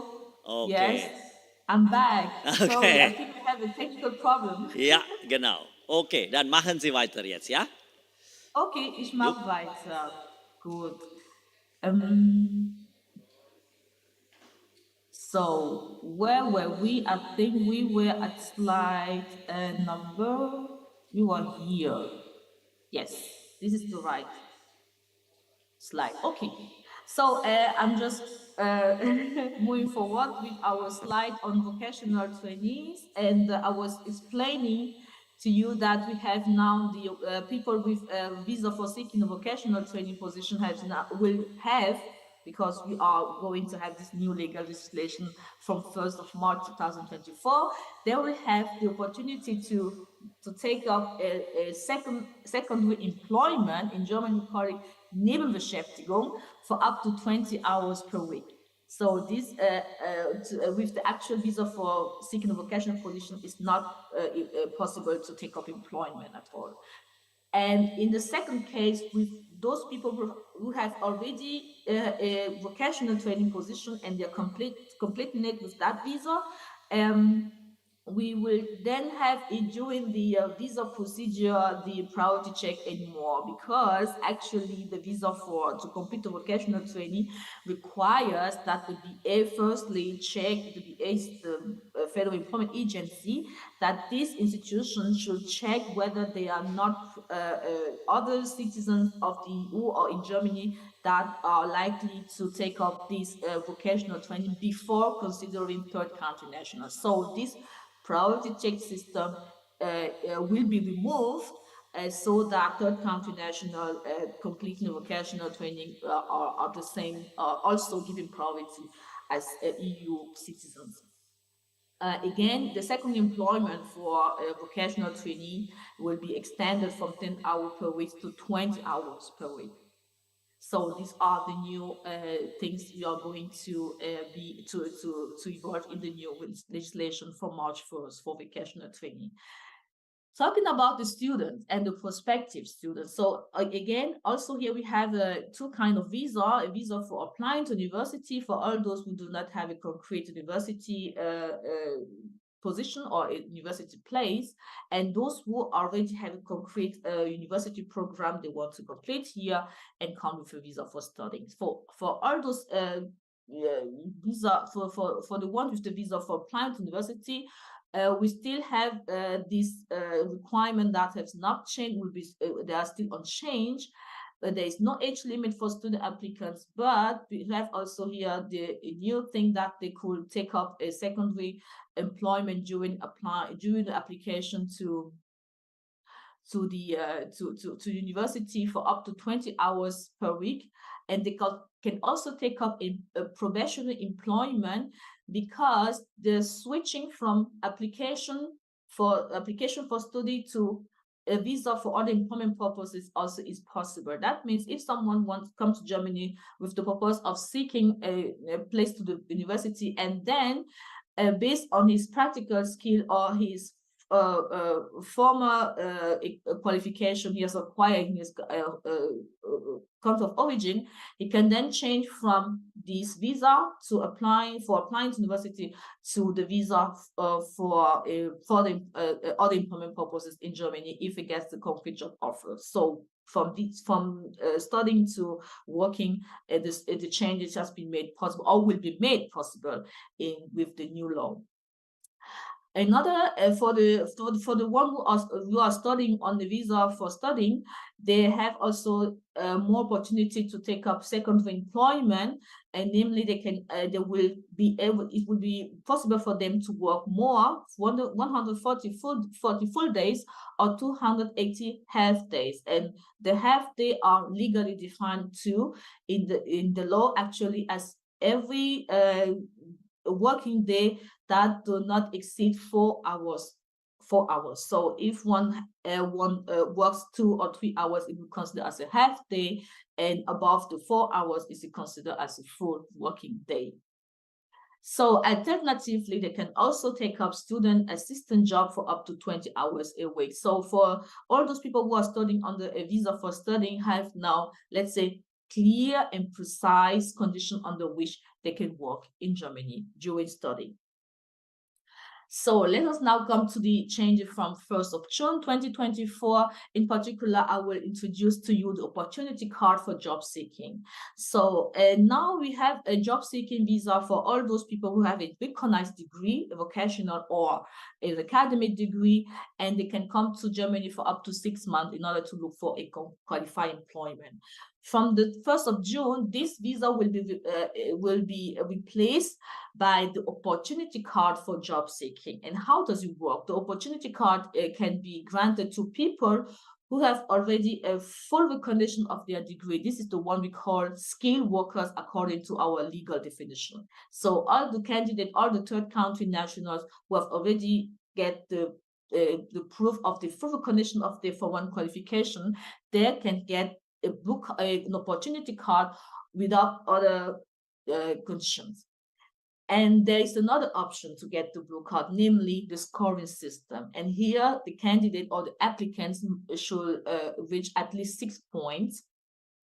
The general and basic requirement to get the blue card under the scoring system is that the qualification that the person gets is recognized in the country the country of origin, and it should also show proof of German skills at least A1 level, or or English skills at the level B2. And as for any kind of visa in Germany, also you should the applicant should prove that they have enough financial means to support themselves. And the validity of the opportunity card will be much more better than the actual visa for seeking, because for the first time issuance they will get the opportunity card for up to 1 year. And this can be extended in the case of a qualified employment for up to 2 years. And again, here also the secondary employment is also possible, as well as the probationary employment for 2 weeks respectively. What is actually with the actual job seeking visa not possible. So let us now look at the criteria of the scoring system. Let's say for which criteria points can be scored, namely they are profession related characteristic or criteria, language skills, age, and relation to Germany, and the spouse who, or the family, the potential of the spouse or life partner that is also willing to come to Germany. So for example, you can get 4 points You can score up to 4 points if you have already get the recognition procedure, and at the end, the result is that you have a partial equivalence of your formal qualification. Or if at the end of the recognition procedure, the result is that you need a license to practice. This is also always the case for regulated professions, for example, the physicians and all those medical professions. 3 points is possible for work experience for 4 years of job or work experience, or 2 points also possible for 2 years of work experience in the last 5 years. And there's also an additional point for all those people who have a formal qualification in the so-called alternate professions, right? And concerning the language skill, the applicants can score points for German skill as well as for English skill. That means the highest level of English skill that can get points here is the C1 English. You can get 1 point for that. And in addition, you can also get points for your additional German skill if you have one. For example, A2 English, B1 English, or B2 German. I mean, B2 German, B1 German, and A2 German are also scored with points. So, and concerning the age, the maximum point you can get here is 2 for all those who are not older than 35 years old. And for those who are between 35 and 14 years can get 1 point. Older people do not get points for their age. And the relation or the links to Germany is defined here as people who have already lived in Germany on a legal basis for at least 6 months. So the previous legal stay in Germany for 6 months is also scored with 1 point here.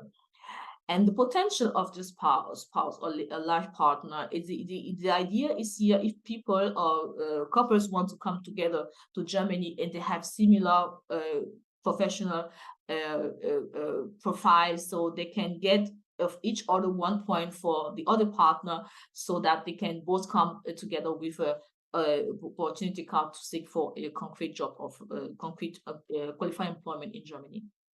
So this is just a brief overview of the criteria. And this opportunity card will also be promoted on the Make It in Germany website. Actually, we are working on this kind of self-check, so self-assessment check, and where people can check if they meet all the requirements for the opportunity card, and if so, there will be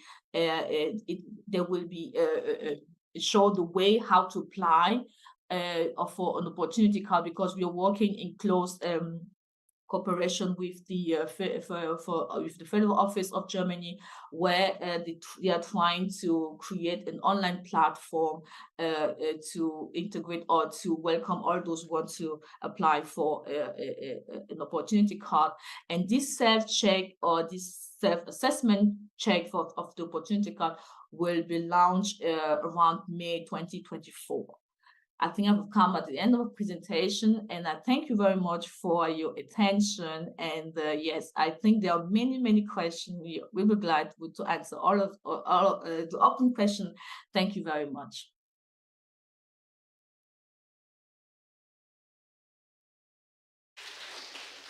Herzlichen Dank, Frau Ninchu. Aber ich wurde gerade informiert, weil wir das nächste Programm schon in 10 Minuten haben, ob Sie eventuell eine E-Mail-Adresse hätten, falls hier von dem Publikum Ihnen Fragen stellen möchten. Könnten Sie uns das vielleicht mitteilen? Ja, ich kann das gerne machen, und zwar am Ende meiner Präsentation kann ich nochmal hier ist meine E-Mail-Adresse. Ah, okay. So you can see my email here, and you can write me my email if you have further questions on the Skill Immigration Act. And I can also provide the slide to be shared with all those participants of today, right? Dann vielen Dank, Frau Michaela Ninchu, für die Zeit, für die Präsentation. Vielen Dank auch. Ja, bestimmt werden einige Ihnen schreiben, Fragen stellen. Bestimmt. Okay, super. Okay, dann schöne Grüße aus Jakarta. Tschüss. Danke, tschüss. Bis demnächst vielleicht. Applaus vielleicht für Frau Ninchu. Dankeschön.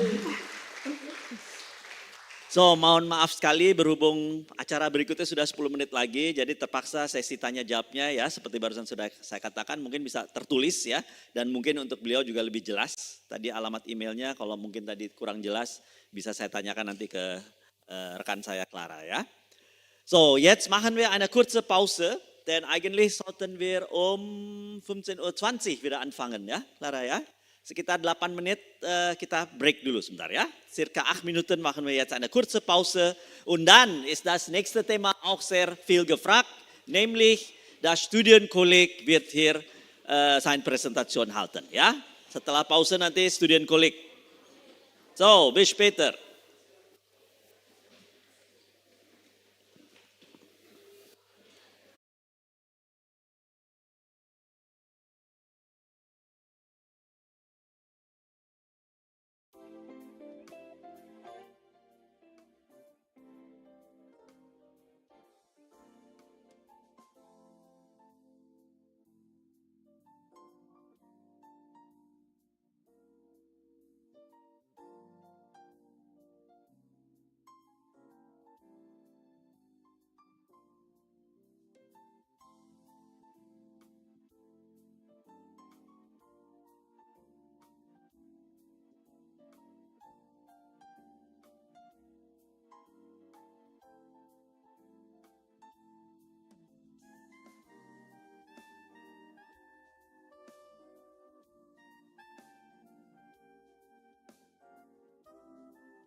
Presentasinya Mbak Felita ya.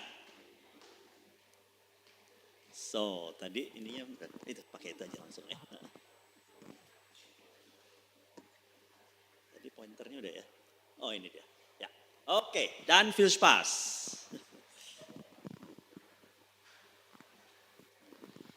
Oke, selamat sore semuanya.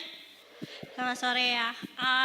Semoga masih bersemangat mengikuti acara ini. Masih semangat ya Bapak Ibu, teman-teman semuanya masih fit ya, semangat ya. Masih ya. Oke. Perkenalkan dulu sebelumnya kan ada pepatah tak kenal maka tak sayang. Nah, maka biar kenal dulu nih sama saya. Perkenalkan dulu saya Felita. Saya dari Yayasan Indonesia Jerman, Studi Indonesia, dan 30 menit ke depan, jadi nggak lama kok, 30 menit ke depan, saya akan menjelaskan atau memberikan informasi kepada Bapak Ibu, teman-teman sekalian mengenai studi di Jerman, seperti itu ya. Dan semoga informasi yang saya berikan bisa bermanfaat buat Bapak Ibu dan teman-teman sekalian yang memang mempunyai rencana untuk berkuliah di Jerman. Begitu ya. Oke, sebelumnya saya ingin bertanya, teman-teman, siapa yang ingin berkuliah di Jerman? Coba angkat tangannya. Wow, banyak ya. Oke, saya pengen tahu dulu dong sebelumnya, kenapa sih teman-teman nih, kakak-kakak pengen kuliah di Jerman, terpikir gitu untuk kuliah di Jerman. Boleh dong, kakak yang ini deh. Kakak yang ini boleh nggak? Kenapa sih kakak pengen banget gitu kuliah di Jerman? Boleh berdiri? Kenapa kak? Oh, pengen cari pengalaman baru. Oke, ada lagi? Oke, pengen bekerja juga ya. Kalau kakak sebelahnya, kenapa nih pengen di Jerman juga nggak? Kakaknya, gimana? Kenapa kakak terpikir gitu pengen kuliah gitu di Jerman?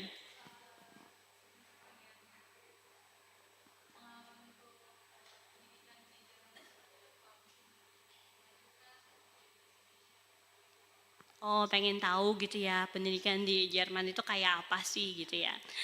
Oke, terima kasih kakak-kakak. Oke.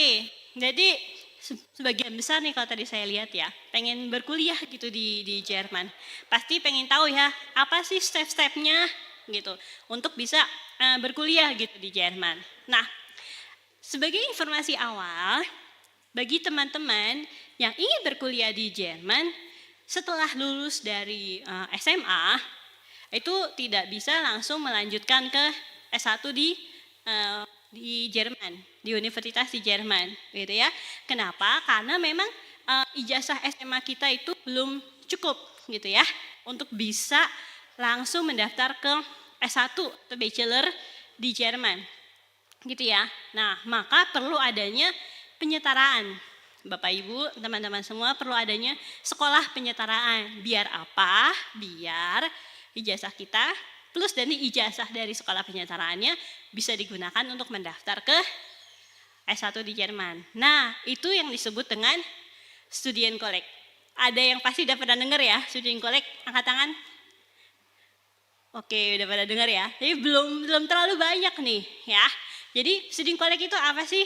Studienkolleg itu sebenarnya seperti sekolah kakak, ya, seperti sekolah SMA, ya, ada mata pelajarannya, ada guru-gurunya, per mata pelajaran, tapi semua dilakukan dalam bahasa Jerman, begitu ya. Jadi step pertama kalau kakak mau berkuliah di Jerman harus belajar bahasa Jermannya dulu, itu ya. Oke, kurang lebih kayak begitu ya step-stepnya kalau misalnya teman-teman ingin berkuliah di Jerman. Oke, nah ini yang tadi kita sempat bilang, ini akses umum, jadi melalui Studienkolleg gitu ya. Jadi kalau kakak mau S1 atau bachelor di Jerman, kakak teman-teman harus Studienkolleg terlebih dahulu. Berapa lama sih Studienkolleg? Studienkolleg itu 2 semester gitu ya. 2 semester kurang lebih 11 bulan lah, 10-11 bulan gitu ya. Oke. Nah, karena ternyata ini ya fun fact nih, fun fact. Ternyata Studienkolleg itu ini kita dapat apa ya? Dapat blessing. Dapat blessing kenapa?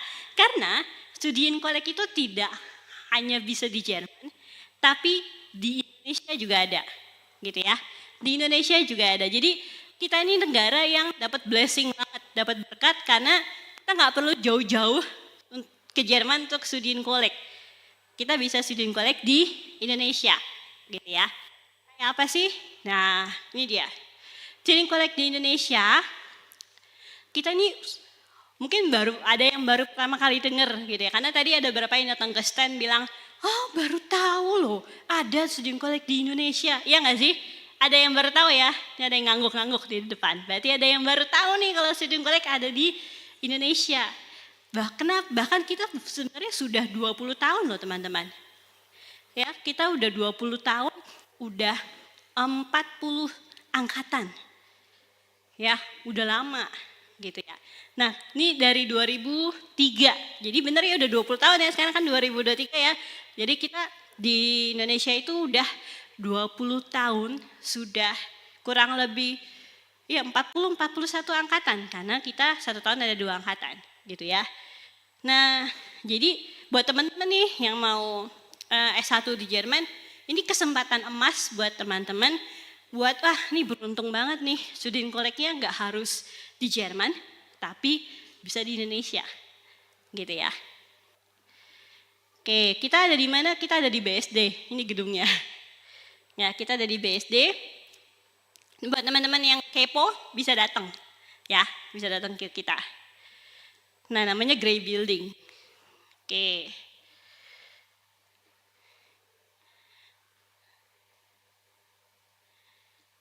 Nah, belajar apa aja sih di Studienkolleg?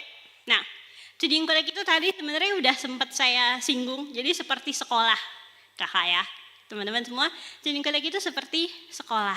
Jadi, kalau sekolah SMA kan ada jurusannya ya, ya nggak sih? Apa kayak IPA, IPS gitu ya, bener ya? Ada juga beberapa sekolah yang masih ada jurusan bahasanya gitu ya. Sama, jadi Studienkolleg itu juga ada kayak pembagian jurusannya, tergantung dari nanti teman-teman mau berkuliah apa, gitu ya. Oke, nah kalau di Studienkolleg Indonesia kita ada tiga kayak penjurusannya, ya. Yang pertama ada T. Nah, T-kurs ini apa sih? Kelas T ini apa sih? Kelas T ini adalah buat teman-teman yang ingin berkuliah jurusan teknik, arsitektur, komputer gitu ya, masuknya ke kelas T. Nah, belajarnya apa sih? Nah, tadi saya udah sempat singgung ya, kalau Studienkolleg itu kayak SMA, kayak pelajaran SMA dalam bahasa Jerman. Pelajarannya apa aja? Tidak ada bahasa Jerman, ada matematika, fisika, kimia, dan informatika. Nah, ada lagi nih, selain T, kita ada M. M itu adalah buat teman-teman yang ingin kedokteran, ya, kedokteran gigi, farmasi, biologi. Nah, masuknya ke kelas M. Belajarnya apa sih? Belajarnya bahasa Jerman, matematika, fisika, kimia, dan biologi. Nah, terus saya anak IPS, gimana dong? Bisa nggak? Don't worry, be happy. Kita ada W-kurs, ya, itu buat teman-teman yang ingin jurusan sosial. Ya, ekonomi, bisnis, akuntansi, itu semuanya masuk ke W. Belajarnya apa sih di kelas W? Nah, belajarnya ada bahasa Jerman, ada bahasa Inggris juga, ada ekonomi, ya, ada ilmu sosial, ya, lalu ada matematikanya juga pasti. Ya, kalau kakak yang tadi mau kuliah apa coba? Oh, mau S2, kalau kakak? Oh, IT.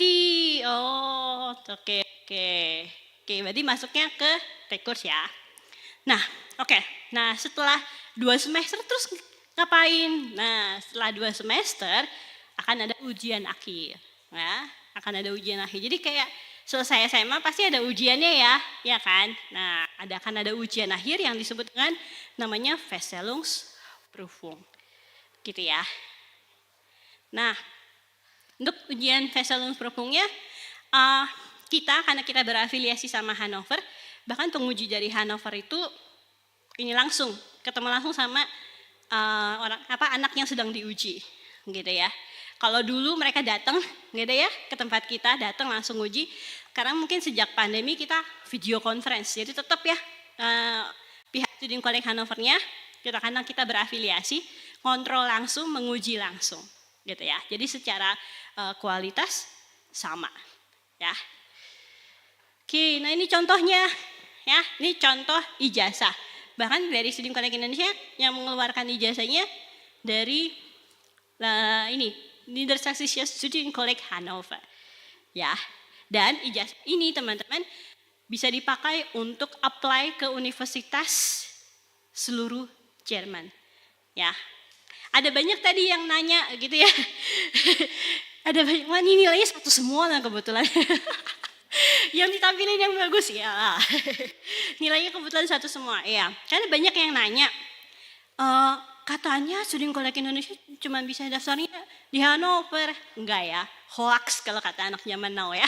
Namanya hoax. Jadi ijazah dari Student College Indonesia bentuknya kayak gini dan bisa dipakai untuk mendaftar ke seluruh universitas di Jerman, ya. Dan kalau teman-teman sudah bisa dapat ijazah seperti ini, berarti kemampuan bahasa Jerman teman-teman itu dianggap sudah setara dengan C1, ya. Oke, ya tuh. Nah, sekarang banyak yang nanya, ini keuntungannya apa sih kalau Student College-nya di Indonesia? Nih ya, saya cerita. Oke, keuntungan yang pertama. Keuntungan yang pertama dari segi waktu. Ini saya dengar cerita sendiri ya dari alumni yang dari Student College Indonesia. Ditanya, kenapa kamu maunya ke Student College Indonesia? Jawabannya pertama, dari segi waktu dulu deh. Dari segi waktu itu lebih menguntungkan untuk mereka, gitu ya. Lebih menguntungkan untuk mereka. Kenapa? Karena begitu lulus, asal dia udah punya bahasa, kemampuan bahasa minimal di B1, sudah lulus, dia bisa masuk ke Student College Indonesia di tahun yang sama. Jadi nggak perlu menunggu lama, gitu ya. Itu salah satu keuntungannya. Kedua, ini yang menguntungkan juga. Jadi untuk informasi, biasanya kita dari Student College Indonesia itu memberikan evaluasi hasil belajar teman-teman selama di semester pertama. Jadi nih, teman-teman sudah selesai belajar semester pertama, biasanya teman-teman berserta orang tua akan diundang dan untuk bertemu dengan kepala akademik untuk mendiskusikan hasil belajar teman-teman. Di Jerman nggak akan ada ya, nggak mungkin kan orang tua dipanggil, sini nih hasil belajar anaknya kayak gini. Nggak mungkin kan? Nggak mungkin ya. Nah ini cuman mungkin kalau Student College-nya di Indonesia gitu ya. Jadi orang tua masih bisa mantau, masih bisa lihat nih anak saya nilainya gimana ya, bagus nggak ya, belajarnya bener nggak ya, jangan-jangan main deh. Gitu kan. Kalau di Jerman kontrolnya lebih susah ya. Iya enggak sih? Bisa. Kamu di mana? Iya, saya lagi di Student College, padahal masih tidur. Kan enggak ada yang bisa ngecek, ya enggak? Nah, kalau di Indonesia orang tuanya masih bisa ngecek, gitu ya. Dan jangan khawatir, standarnya sama dengan Student College yang di Jerman, gitu ya. Oke, ya tadi udah disebut ya, faktor waktu juga, faktor keuangan juga, ya. Faktor keuangan juga, ini mungkin buat orang tuanya kepo nih ya, kalau dari segi keuangan gitu. Jadi faktor keuangan Student College di Indonesia kalau dihitung-hitung bisa lebih murah dibanding dengan Student College di Jerman. Oke. Nah, ini salah satu keuntungan lagi kalau teman-teman Student College-nya di Indonesia. Jadi bagi teman-teman yang memang nilainya baik, ya, nilainya baik, nilai SMA-nya, ijazahnya, raportnya, dan nilai di Student College-nya baik, kami sebagai salah satu sekolah Jerman yang ada di luar Jerman itu bisa merekomendasikan teman-teman untuk mendapatkan beasiswa dari DAAD.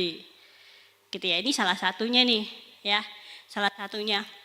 Kalau teman-teman studi koleknya di Jerman bisa nggak? Ya nggak bisa ya. Itu salah satu keuntungan gitu ya. Jadi buat teman-teman yang nilainya bagus gitu ya, terus dilihat nih sama kepala akademik, oh nilainya bagus nih, ya udah kita rekomendasikan gitu ya. Kapan lagi nih bisa dapat chance untuk mendapatkan scholarship gitu ya. Oke. Nah, selain itu Yayasan Indonesia Jerman juga merupakan sama ya, pusat tes juga. Salah satunya tes DAF. Ya, tes DAF itu kayak kalau mungkin kalau di bahasa Inggris itu kayak TOEFL gitu ya. Selain itu kita ada onset ya. Onset itu kayak tes cepat ya, placement test untuk mengetahui kemampuan bahasa Jerman dari teman-teman.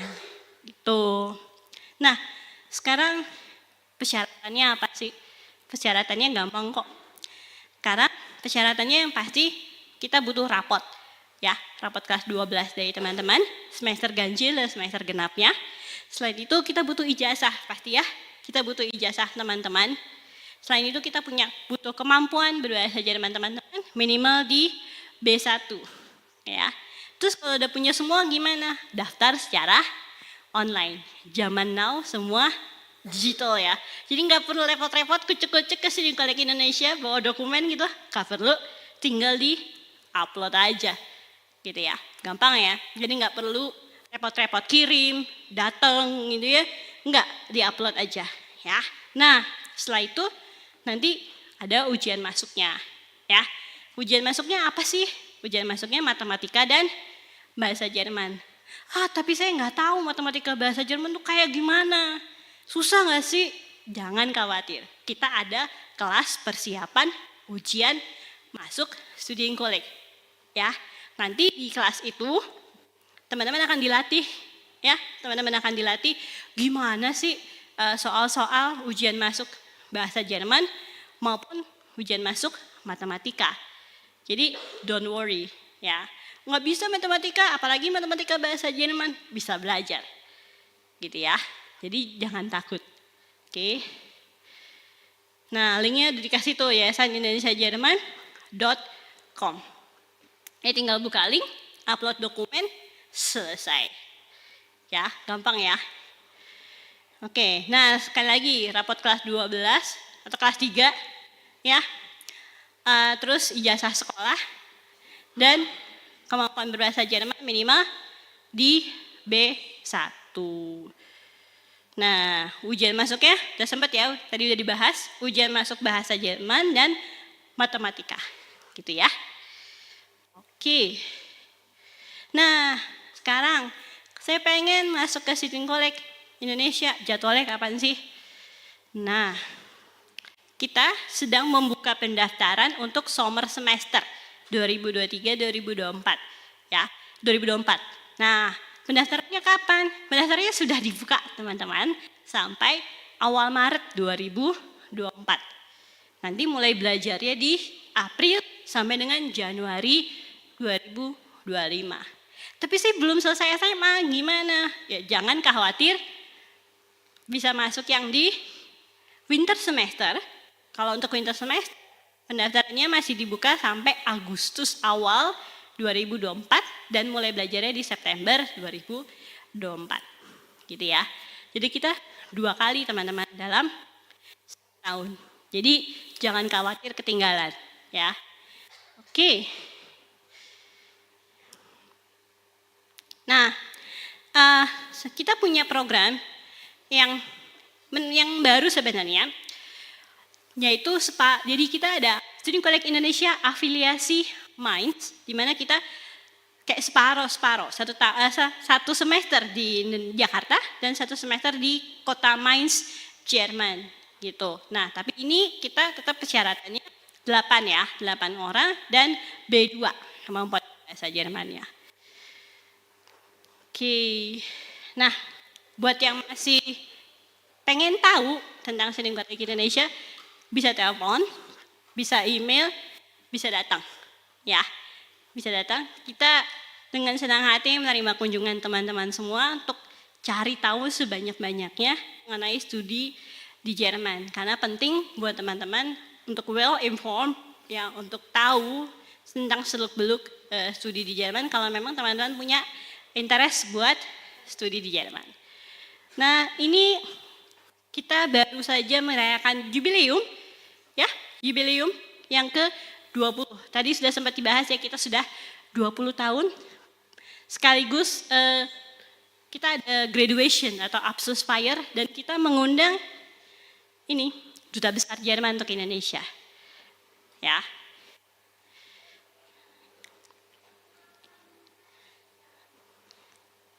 Oke, ini foto-fotonya, suasananya kurang lebih kayak gini ya teman-teman. Tuh. Oke, sekian dari saya. Terima kasih untuk perhatiannya. Mungkin saya nggak tahu masih ada waktu untuk sedikit bertanya mungkin. Saya nggak tahu nih MC-nya. MC ada sedikit waktu untuk Q&A. Kalau misalnya boleh, masih ada waktu, boleh. Sebentar ya. Iya. Dulu. Akhir itu adalah jam 4. Oh, kayaknya udah mepet nih waktunya. Oh, udah mepet ya? Oke. Kan student collect di luar ada booth Iya, ya? ada ya. okay. Nah, mungkin kalau ada yang mau ditanya bisa di luar sih. Karena acara berikutnya sebenarnya sudah hampir mulai ini. Oke, baik. Buat yang masih pengen tanya-tanya, bisa ke booth kita langsung ya. Oke. Baik, terima kasih. Selamat sore. Terima kasih, Felita. Danke, student collect. Ya.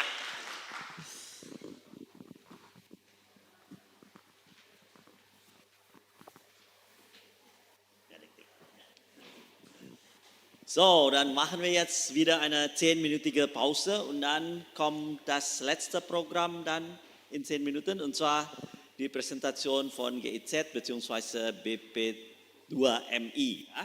Kita break 10 menit, nanti kita lanjutkan dengan program yang terakhir ya. Terima kasih.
Tag allerseits. Jetzt kommen wir zu dem letzten Teil unseres heutigen Programms.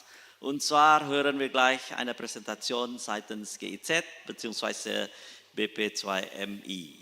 Berikutnya kita sampai pada presentasi terakhir untuk hari ini, yaitu presentasi dari GIZ. Ya, GIZ merupakan singkatan dari Gesellschaft für internationale Zusammenarbeit, merupakan perusahaan internasional pemerintah Republik Federal Jerman, dan mereka ini bergerak di berbagai bidang ya, dan mereka aktif di lebih dari 130 negara.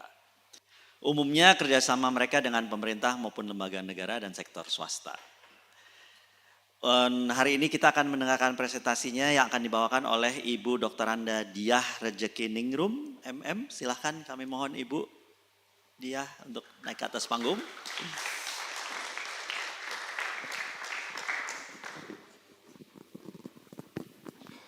Silahkan Bu. Saya Reza Suryadi Bu ya. Baik, terima kasih Pak Ya, Reza. saya serahkan ya Selamat pada Ibu sore, ya. tapi sebelumnya kami Oke. coba ralat. Jadi kalau GIZ yang ada di Indonesia, kemudian di sini ada Bapak Dona, ini ada Bu Monik. Saya mewakili dari Badan Pelindungan Iya, Pekerja betul, Migran. genau, BP2MI. Kami bermitra dan bersahabat karena terkait dengan program Triple Win skema G2G. Salah satu dari tugas dari GIZ yang ada di Indonesia. Jadi izinkan teman-teman semua tadi di sesi-sesi sebelumnya terkait dengan peningkatan kapasitas dari adik-adik sekalian. Tapi yang sesi terakhir ini kita ingin mencoba berbicara yang terkait dengan visa kerja. Jadi bukan dalam rangka untuk peningkatan kapasitas untuk pendidikan atau pelatihan, tetapi adalah untuk bekerja ke Jerman. Tetapi sebelum kita masuk ke program Triple Win, kami akan juga menyampaikan apa itu Badan Pelindungan Pekerja Migran, apa itu pekerja migran Indonesia. Sebelumnya perkenalkan, saya Diah Rezekiningrum, kebetulan diberi amanat untuk menjadi Direktur Penempatan Pemerintah Kawasan Eropa dan Timur Tengah di Badan Pelindungan Pekerja Migran. Saya berasal dari Surakarta, jadi kalau mungkin Bapak-Bapak dari Surakarta mungkin kita sama, saya tetangganya Bapak Jokowi. Ya, sampai ke Jakarta, jadi saya tinggal di pinggiran Bogor, pinggiran Jakarta, pinggiran Bekasi.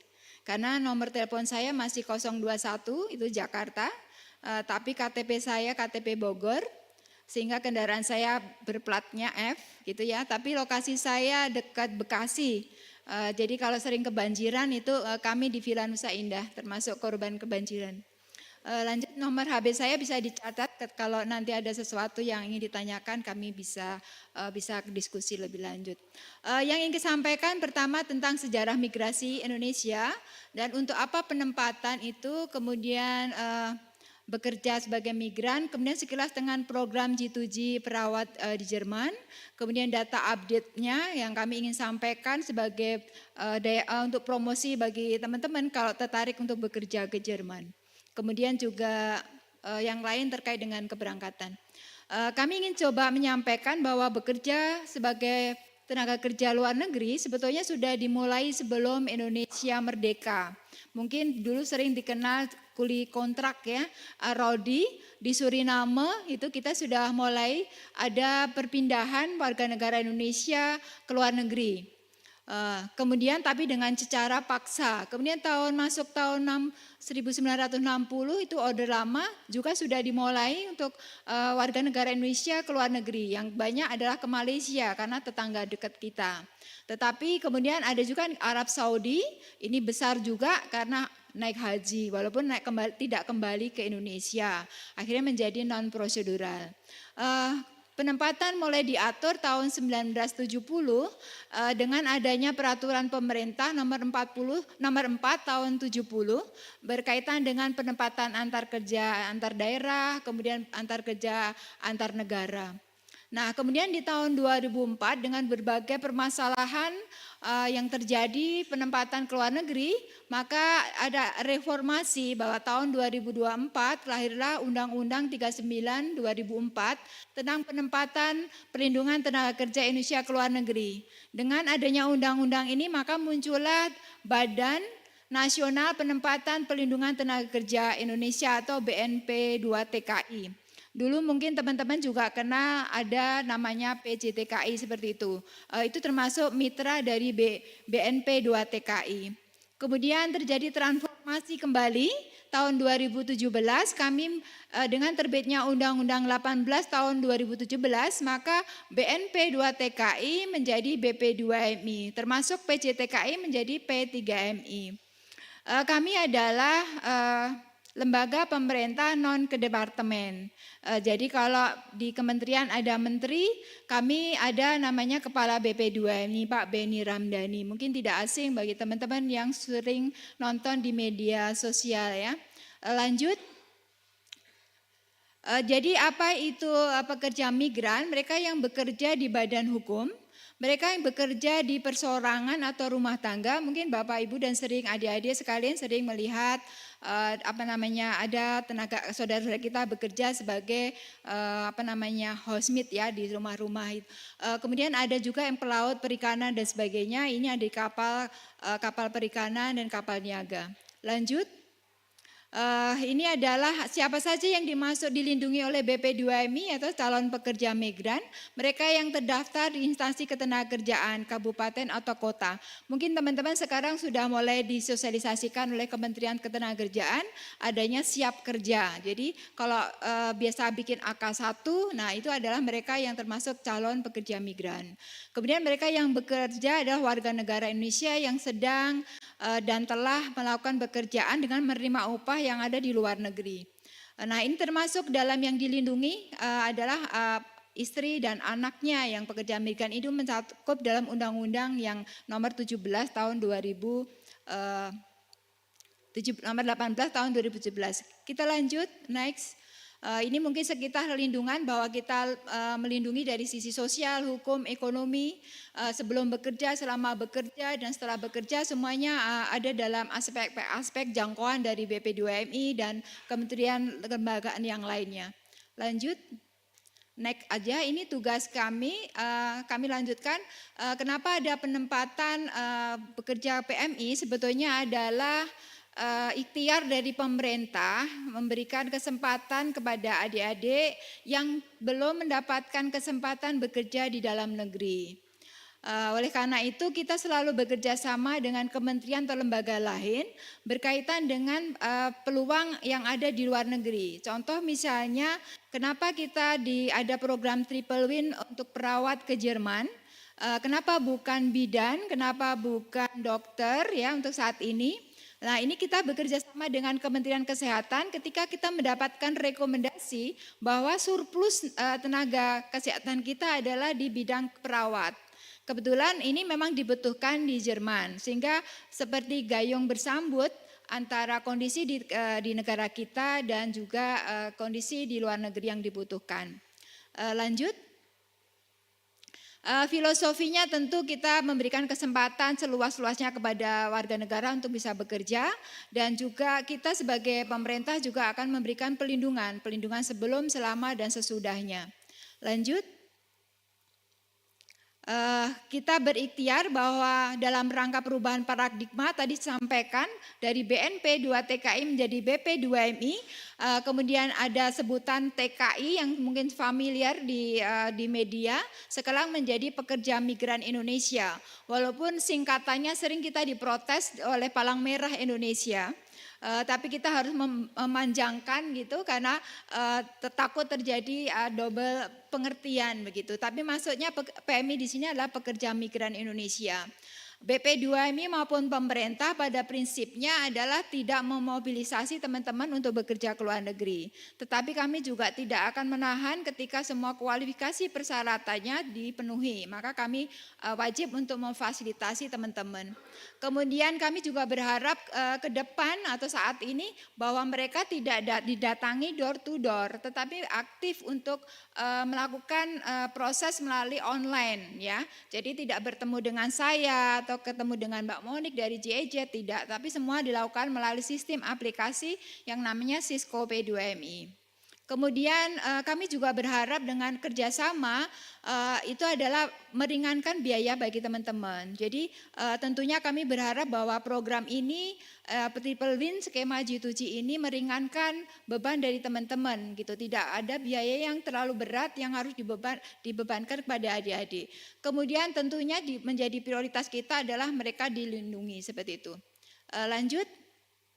Nah ini mungkin yang menjadi sering pertanyaan di kita bahwa regulasi kita mengatur bahwa pekerja migran yang bisa keluar negeri itu hanya menggunakan 5 skema ini.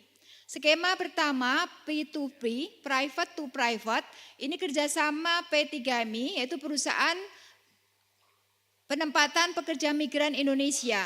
Yang izinnya P3Mi ini izinnya dari Kementerian Ketenagakerjaan. Jadi punya SIUP izin untuk bisa melakukan penempatan ke luar negeri. Dia punya kerjasama dengan agensi atau pemberi kerja di luar negeri. Maka namanya P2P.